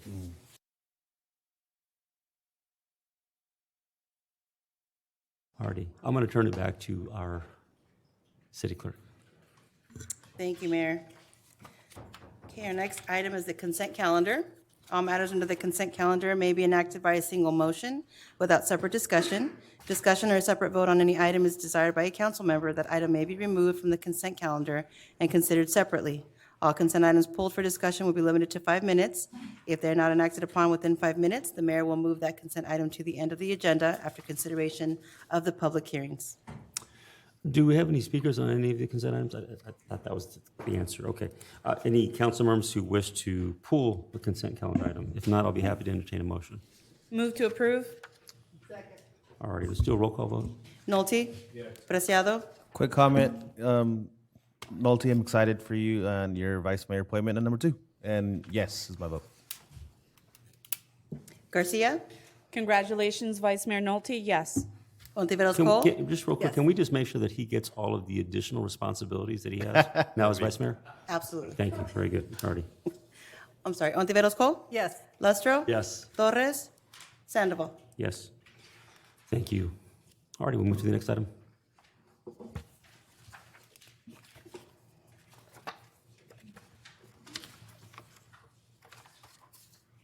Next item is discussion calendar item number 12. It's the finding of public benefit to the community at large, recommended expenditures, and recap of expended funds. I'll go ahead and move the item. Can I get a second? So, Alrighty. A tie? But that's fine. Roll call, Nolte? Yes. Preciado? Garcia? yes? Ontiveros Cole? Yes. Lustro? Yes. Torres? Sandoval? Yes. Okay, the next item. Next item is discussion calendar item number 13. It's discussion and update on fences in historic districts. Okay, we have a presentation. We do. Welcome, Anita. Thank you. Good evening, Mayor, Councils. I'll be kicking off the presentation, then I'll hand it over to Jeffrey Starnes, our Historic Supervisor. Not working. There we go. So what brings us here this evening is this is a follow-up, but this is can be a receive and file report for the council to receive this evening or provide additional direction based on what you've heard. Back in January of last year, an item came before you, which was an appeal of a front yard fence within a historic district. Based upon that discussion, there was some ambiguity around the language within the existing zoning code, which essentially said you can have a front yard fence, when it's a new one, it shall not be installed except for matters in public safety. So it left some ambiguity of what is that public safety? When can a front yard fence be installed in a historic district? What is the objectivity and standards related to that? So we spent some time investigating that, and this is a report back of what we found, what the council has opined on, the commission has opined on it, and some of the measures that we've changed to address that issue. So going back from last year, we did a couple methods to survey what the actual situation was, how many fences, what type of fences do we have, where are they located. So we used our interns within the planning division, 2 interns, to go out and physically survey all of the sites, including Jeff as well, and survey all of the locations within the historic districts to see what kind of fences we had: chain link, vinyl, block wall, wood. And then based upon that, we also looked at other factors of what might have caused these fence constructions in the first place. Was it crime and safety? Were there issues? Was it demographics, the lot size, traffic concerns, other cultural factors? Like, what was the impetus behind these fences? Were they original to the homes? Were they new? All of those, to try to make a connection of when were these new fences popping up, and to try to triangulate when we might want to identify new standards or criteria to allow them. Here's a map of all of the front yard fences within the 3 residential historic districts within Pomona. And my next slide will show the numbers, but this kind of color codes what type. So wrought iron, again, chain link, wood, vinyl, block, and then no fences. Here's the numbers. So it roughly says 11% of properties within Hacienda Park District had fences. 14% with Lincoln Park, and 30% within Wilton Heights. And then the other chart shows the type. Most popular was wrought iron, and then chain link, which is no longer allowed under our new fence standards. And should those fences be removed, they could not be replaced with like for like. It would have to be a new material. We also looked at historic photos, looking at our library, our archives, trying to find out, again, some historical practices of what was existing there. And really what we found out that there was no exact connection. One key factor that we could point to that said, here's why community members are requesting new fences within the historic district. It varied quite widely. So we presented all that in May 2022 to the HPC, Historic Preservation Commission, and they asked us to still go back, based upon all that research that we had done, go back and make sure we got public input on the matter as well. So we did. We did that, and we did that by a couple things. We included those conversations in some of the pop-up events that we were doing around the city, around our zoning code update, to get a sense of what people thought about fences in particular. We reached out to Pomona Heritage and Historical Society of Pomona Valley, sent out emails to their memberships to get input. We created social media posts, and we held a public meeting, although the public meeting wasn't that well attended. And then we had 39 official public comments and or emails that gave opinions about what specifically they felt about changing regulations related to fences. Majority of them were yes, some of them yes outright, some of them yes, but with conditions. And 8 saying no indefinitely, don't allow new fences in historic districts. The reasons for yeses were safety, property rights, and yes with conditions was mainly around, yes, we're okay with them as long as you can regulate the height, design, and location of the fences, and or potentially with commission approval. No's really was, they didn't like the look of it, might change the front yard, change the character of the historic area, and like the existing streetscape and or landscaping.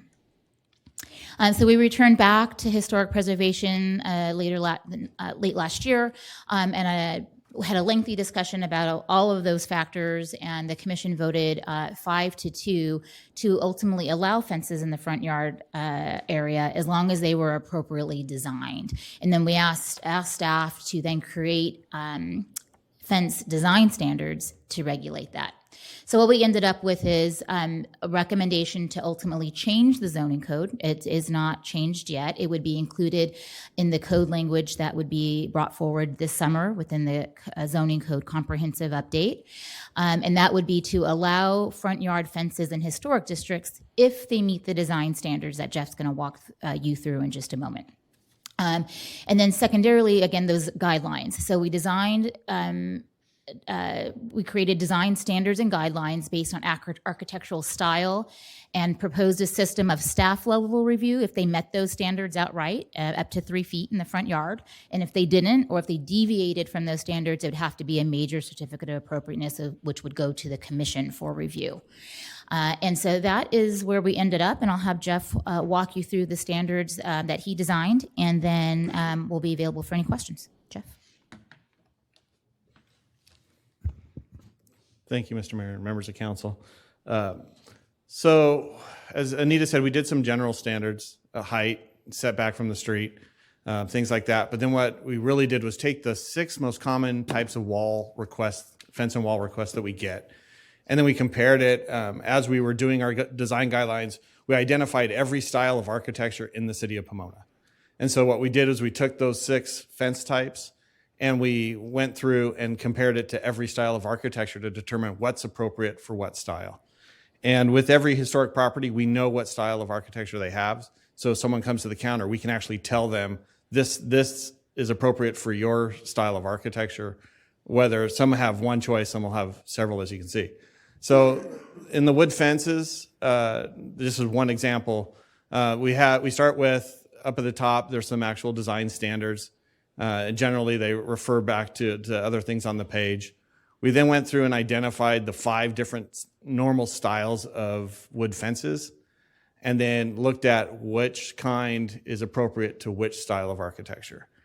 And so, and this is online, so any historic property owner can download this and decide what kind of fence is appropriate for them. If they don't know, they can come and ask us as well. And just another example, with stucco walls as well. We do get a lot of requests for plain block walls, which just isn't appropriate, but stucco walls would be. And so we even looked at the type of caps that would be done on a stucco wall, and it varies depending on the architectural style. And so once again, we did have standards at the top. We looked through the cap types and then to compare it to all the different architectural styles. And then we even, on this one, we actually did a graphic showing each type of cap type. So that it's hopefully as easy as possible for the general public to understand, as well as easy for staff. And then so if they meet these, it's, as Anita said, staff can do it over the counter usually or within a couple days. If it doesn't meet these standards, then that would go to the commission. And so with that, we're happy to answer any questions you might have. Oh.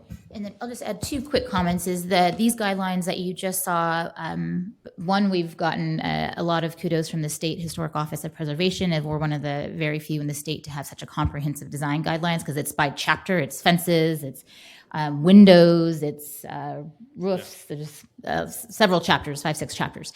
And that's thank you to Jeff. And then secondly, we'll be using our $4,000 grant dollars that you just approved on the consent calendar earlier this evening to do public outreach to our historic districts later this spring, not only on our guidelines that you just saw a snippet of here, but all of the new things that we're coming out with in the historic districts, including our context statement, our historic context statement, and all the other things in creating that public outreach campaign. So available for any questions. Thank you, Anita. Thank you, Jeffrey. Before we do any questions or comments from the council, I just want to see if we have any speakers on this item. And I don't believe we do. No. Okay, great. Thank you. I don't see any hands up, but maybe I can just start us. First of all, thank you. I know that we had when we made the decision, it was in relationship to the Chester Place, I think, is what you had pointed out in your presentation, and we wanted to better understand what the individual situation was, and so I think we said send it back to the commission, and this is, of course, what they produced with your support. So one of the options is to do nothing, no fences, which is, if I understand correctly, that's the current rules, if you will. Unless there's a exception for public safety is the current Okay, rule. okay. And the other is to accept the recommendation just as yes, and you could put whatever you want, right? Although that's not the recommendation I'm hearing. Correct. And the other is yes with conditions. Correct. How you presented on your presentation, because I was actually, by the way, I was looking at my house, and I think it's a Mediterranean architectural revival or something like that. And stucco wall could be something that, stucco fence wall is something that we could do. That seems reasonable to me, that if somebody, I don't want to, but if somebody decided to, is that it at least has some standards, right? We're not talking chain link fences. I don't want to see chain link fences at all. And we're just talking about a historic district. But if somebody wants to do a design and it falls within the parameters that you set, I'd be open to that. I mean, I don't have any strong feelings. I don't accept the yes and no, just build whatever you want. That I don't accept. So I like the recommendations that have been made by staff and the HPC. So I'll leave it at that, and I'll turn it over to Councilmember Garcia. Thank you, Mayor. As long as our Historical Preservation Commission as well as the Historical Society are behind you, I have no problem, and I'd move to approve, receive, and file, and without further instruction, move this along. Because you asked for direction, so I think the direction probably would be how much did we give you? A whopping how much? With the state gave us $4,000. Oh, the state. So the city didn't give you anything, right? And you're going to do some Outreach. community engagement and Mhm. so forth. Yes. Obviously, there's more to be learned, Mhm. and certainly we want to take into consideration their thinking, because we captured a certain number of people. We certainly didn't capture, and we're not going to capture everyone, I realize that, but I think that's a good use of the time moving forward before we actually make a final decision. Councilmember Lester? Thank you, Mr. Mayor. I just want to say thank you for developing those standards. I looked them over in the agenda this weekend and looking at at least a few of the more common architectural styles and what fences would be appropriate for those homes. Absolutely agree with staff's findings, and I think that in the case where somebody might want to do a fence, that the recommended styles, I think, would be appropriate and could potentially be an asset to that particular architectural style. So thank you. Marty, and anyone else other than Vice Mayor Ana Rose Cole? I realize she's in transition, but we'll for this meeting we'll call her Vice Mayor, and then we'll start calling the Honorable John Nolte Vice Mayor for the next meeting. Vice Mayor. I just have a question. So this is just in regards to the historic district. That's correct. So anybody that's not in the historic district doesn't have to go through all this? That's correct. Thank you. Just want to make sure about that. Okay, we don't have to take, this But is a just receiving. for clarification, you still need a permit to build a fence or a wall? Yes, you need a fence and wall permit, which is free through the planning division. Anything larger than 6 feet generally needs a building permit as well. And one more thing. So a chain link, even though Not permitted. it's not historical. Okay, because people are asking me, how come we took away the chain link? We can't afford a block. We can't afford a wrought iron. So, okay. Not permitted. So I think the direction is clear. We are thankful for what you've put forward, and take it back to the community and let's get some input and let's bring it back. Thank you so Okay, much. thank you. Oh my, alrighty. Let's see. We move on to the next item. Do we want to go ahead and take a roll call? And by the way, it's barely 9:12. But it doesn't feel that way just because it was. It's a heavy meeting. Yeah, it was a heavy meeting, particularly at the beginning, understandably so. So we have Andrew Mowbray. Well, do you want to go ahead and take a a roll call on the previous item? We did have a motion by Councilmember Garcia. I don't think it requires a motion. It was Just just, receive and file? you're just looking for direction, and it was a receive and file, so we don't need to take action on the item. Thank you. Okay. But I always appreciate those motions, particularly from Councilmember Lustro and Garcia, who are Move it along. Move it fast. along. All righty. Move it Andrew, you're up. Welcome, Andrew. Good evening.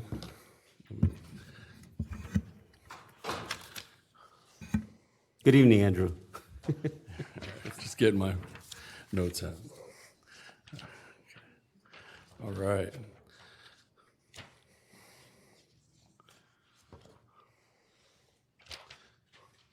Okay, so good evening, Mayor and Council. Before you tonight is the consolidated physical policies and procedures adoption of via resolution. As you may recall, this item was brought forward to you on December 19th last year, along with the updated 10-year financial forecast provided by UFI. At that time, you received and filed the 10-year, as well as gave direction to pursue a 115 pension trust. After discussion, the council requested that the item go back to the Labor Subcommittee for further discussion. And on January 11th, the Labor Subcommittee met and received feedback regarding the proposed policy documents that includes both existing and new policies. This presentation tonight takes an approach of highlighting and explaining the main areas of the physical policies that will be funded annually as the city works towards continuing to build its financial strength and stability. So let me just jump into the presentation.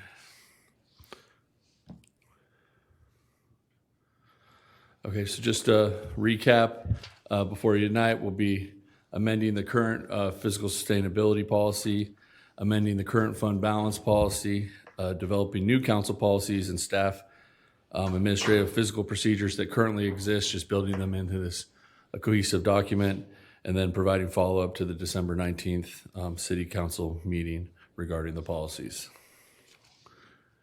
Just to recap, policy versus procedure. Policy require action or decision by the City Council, more high level in substance. Procedures requires management decisions, and are usually put together within departments. So just reminding you of the scope of work that we did with UFI. We started with the current city policies, incorporated new ones in, updated language to reflect the city's financial objectives and goals and specific changes. We amended or added language where appropriate, referring to organizations like GFOA, ICMA, and CSMFO, as well as rating agencies and bond insurers. The focus of tonight, again, as I talked about my introduction comments, is we're going to talk about the contingency fund balance. As we all know, it's 17% now, and we're seeking direction on a new percent. We got some good feedback from the Labor Subcommittee, so we'll discuss that. The Catastrophic Events Reserve, we'll talk about that. New policy, pension and OPEB funding policy. We'll touch on the budget and fiscal sustainability, just reminding you that's basically being carried over from our existing policies. Capital improvement, already an existing policy as well, and equipment replacement, an existing policy, but we're suggesting some new contribution limits to reach that long-term goal, and then talk about our unassigned fund balance, or also known as our surplus. So looking at this slide right here, this is going to be the format that we put together to look at each of the policies. So first, looking at the economic contingency reserve, or when we always refer to the fund balance in the city. As you all know, the current policy amount is 17%, has been for quite some time. That was the ultimate benchmark goal created with the fiscal sustainability policy that was first adopted in 2011. The proposed policy, based on feedback from the Labor Subcommittee, is that we're suggesting to bring it to a goal of 22% with incremental changes, eventually reaching 25%. So going on to the next slide gives a little more detail of using that similar benchmark approach we used with the original 2011 fiscal sustainability policy. So again, this is a recommendation at this time. I'll move along. Catastrophic events reserve. This would be, again, this was not a current policy. This is something new. We'd like to bring this amount to $5 million ultimately, stay in the policy, but we thought an initial $300,000 contribution would be a good starting point, increasing it future years till we eventually get to $5 million. This would be used for unforeseen damage, claims, liabilities. We're talking earthquakes, major disasters. So we'd have, if this ultimately reached 5 million, this would be on top of our, the suggested 22%. Pension and OPEB funding policy summary. Again, you did give us direction to pursue a 115 trust, so we'll be working in the next year on pursuing that. But with the pension policy, it's a funding goal and target. We've already enacted a lot of the funding strategies with the POBs that you adopted and approved in 2020. Talk about use of one-time monies or annual contributions, base selection strategy, and super funding, all key terms in those policies. Looking at each one individually, the pension 115 trust funding, our initial goal would be to contribute 1.5 million initially to get that started, and then 500K annually thereafter. Again, that'd be paying for future UALs that the city takes on for its pension. Right now, the OPEB, we're just suggesting a pay-as-you-go system, so we just incorporate that in the budget each year. Down the road, we may come back to the council to suggest doing a similar trust with the OPEB, but you can't do a pension and OPEB combined trust. They have to be individual trusts. So we thought we'd start with the pension first and then work on the OPEB down the road. Just a reminder, we talked about fiscal sustainability policy. Did not remove any of our budget adoption administration policy summary. I brought forward the budget kickoff to you last meeting. So a lot of these items in our process are consistent with our budget principles that we bring forward every year. Bringing you a schedule, long-range planning. We have the 10-year forecast that we brought forward with UFI. We hope to bring that forward, or we will bring that forward to you each year to keep track and project long-term. And then just annual budget administration, collecting revenues, grants, our user fee program, and regular budget amendments that get approved per council action. And then, of course, budget reporting in the form of the first quarter, mid-year, and those type of reports I bring forward to you each year. Fiscal sustainability, just reiterating, it's not going away. It's just being incorporated into this consolidated document. Capital improvement policy summary. We've had that. That's not really changing from what it is in the current fiscal sustainability policy. But looking at the specific amounts, the 1% of adopted revenues, that's actually the current policy, but we struggle to do that every year. So we really want to make a dedicated effort working with Public Works and getting 1% of the general fund revenues in CIP every year. But our initial goal that we would like to bring forward is 0.5%. One member of the committee did suggest maybe going as high as 0.75% this year.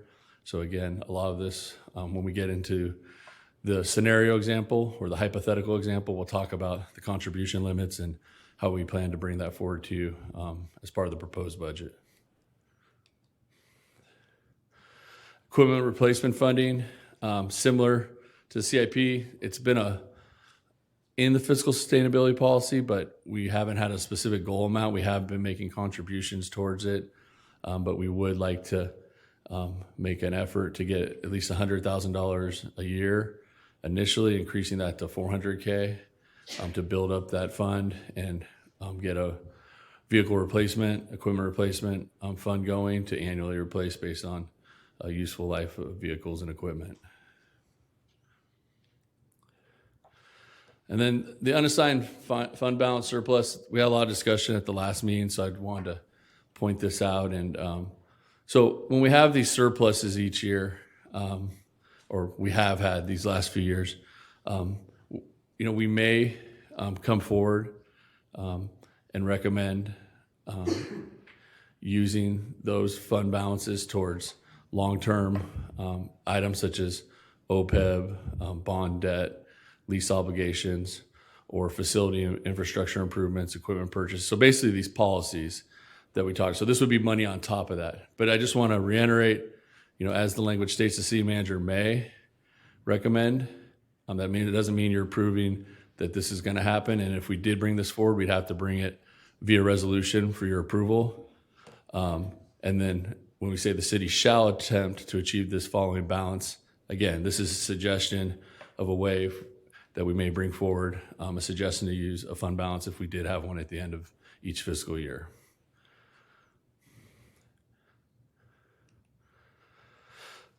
So I thought this was really useful when we met with the labor subcommittee.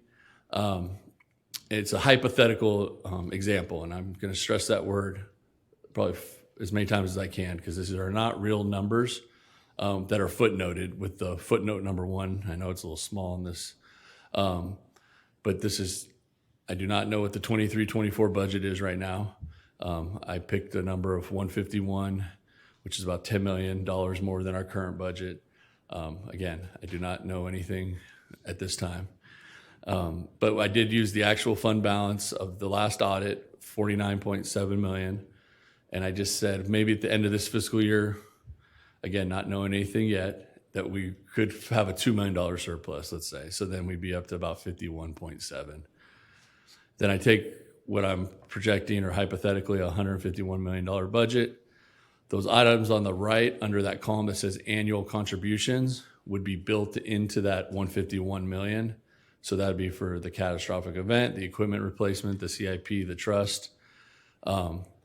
The recommended amounts for year 1 would be about 2.65 million. The goal amounts are on the far right. So you can see the CIPs. That would be the 1% amount, and the 755 would be the 0.5% amount. The trust, you can see, is about $1 million difference. So again, this is all just for discussion purposes, but to give you a visual idea. But if this all happened and went through smoothly, you'd see our fund balance percentage would still be about 34%. If we adopted the goal of 22% goal fund balance, that'd be equivalent to an amount of 33.2 million, which would leave over a surplus amount of close to 18.5 million. So again, hope this hypothetical table helps you visualize everything I talked about tonight. I think the labor subcommittee received it well, and hopefully it helped everyone else. And so just in conclusion, these policies and procedures require approval via council resolution. Want to stress the annual amounts will be presented for city council approval as part of the budget process if you adopt these policies. And then again, the unassigned fund balance for one-time expenses would also require city council approval. So I just you won't approve this policy, and then all these things will happen without your approval. This is just policy set forward to guide the city to gain fiscal strength and stability, but everything will be ultimately approved by you and decided by you based on our recommendations in the future.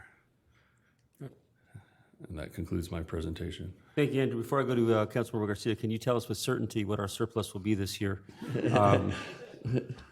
I know you were operating in hypotheticals, but I know that you're a pretty good prognosticator. Yeah. I'm kidding, Andrew. We'll be conservative. Yeah. And that's his line every year. And we'll just keep saying that, so that we can be surprised at the end. Councilmember Garcia. So about the $3 million I'm getting in 2023, 2024. The $3 million. There's a lot of humor that is part of our response to you, Andrew. So that's why Councilmember Garcia mentioned I mean, the $3 just million. let me know. I already have my list. Renee, right. get a pen out. I really want to.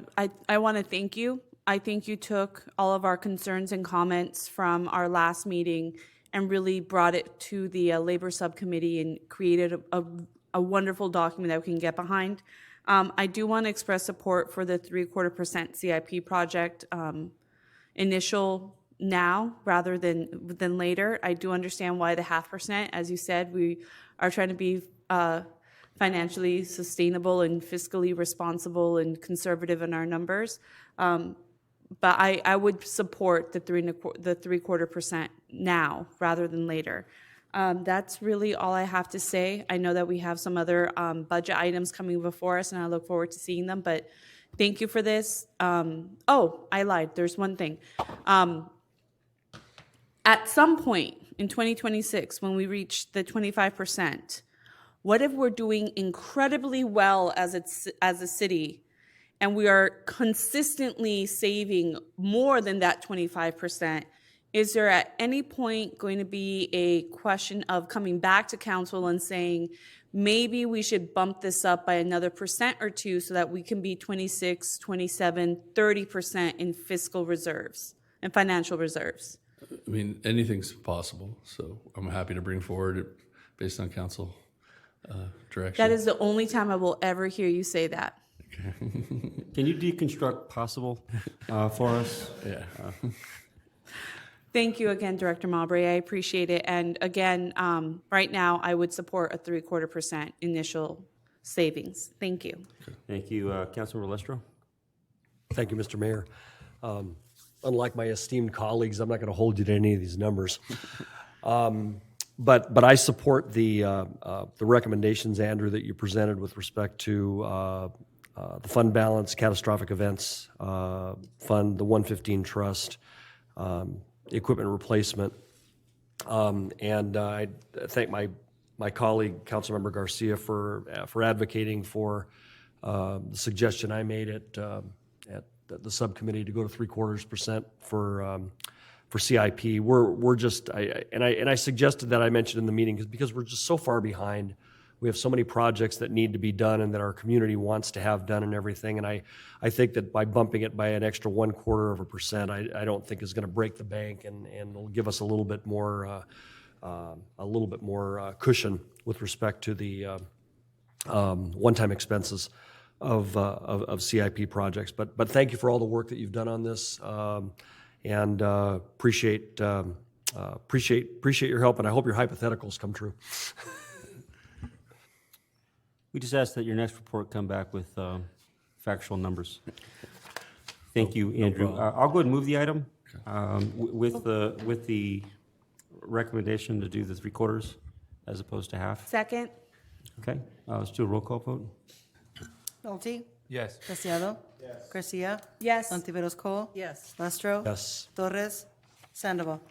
Yes. Okay. City Clerk? We are adjourning.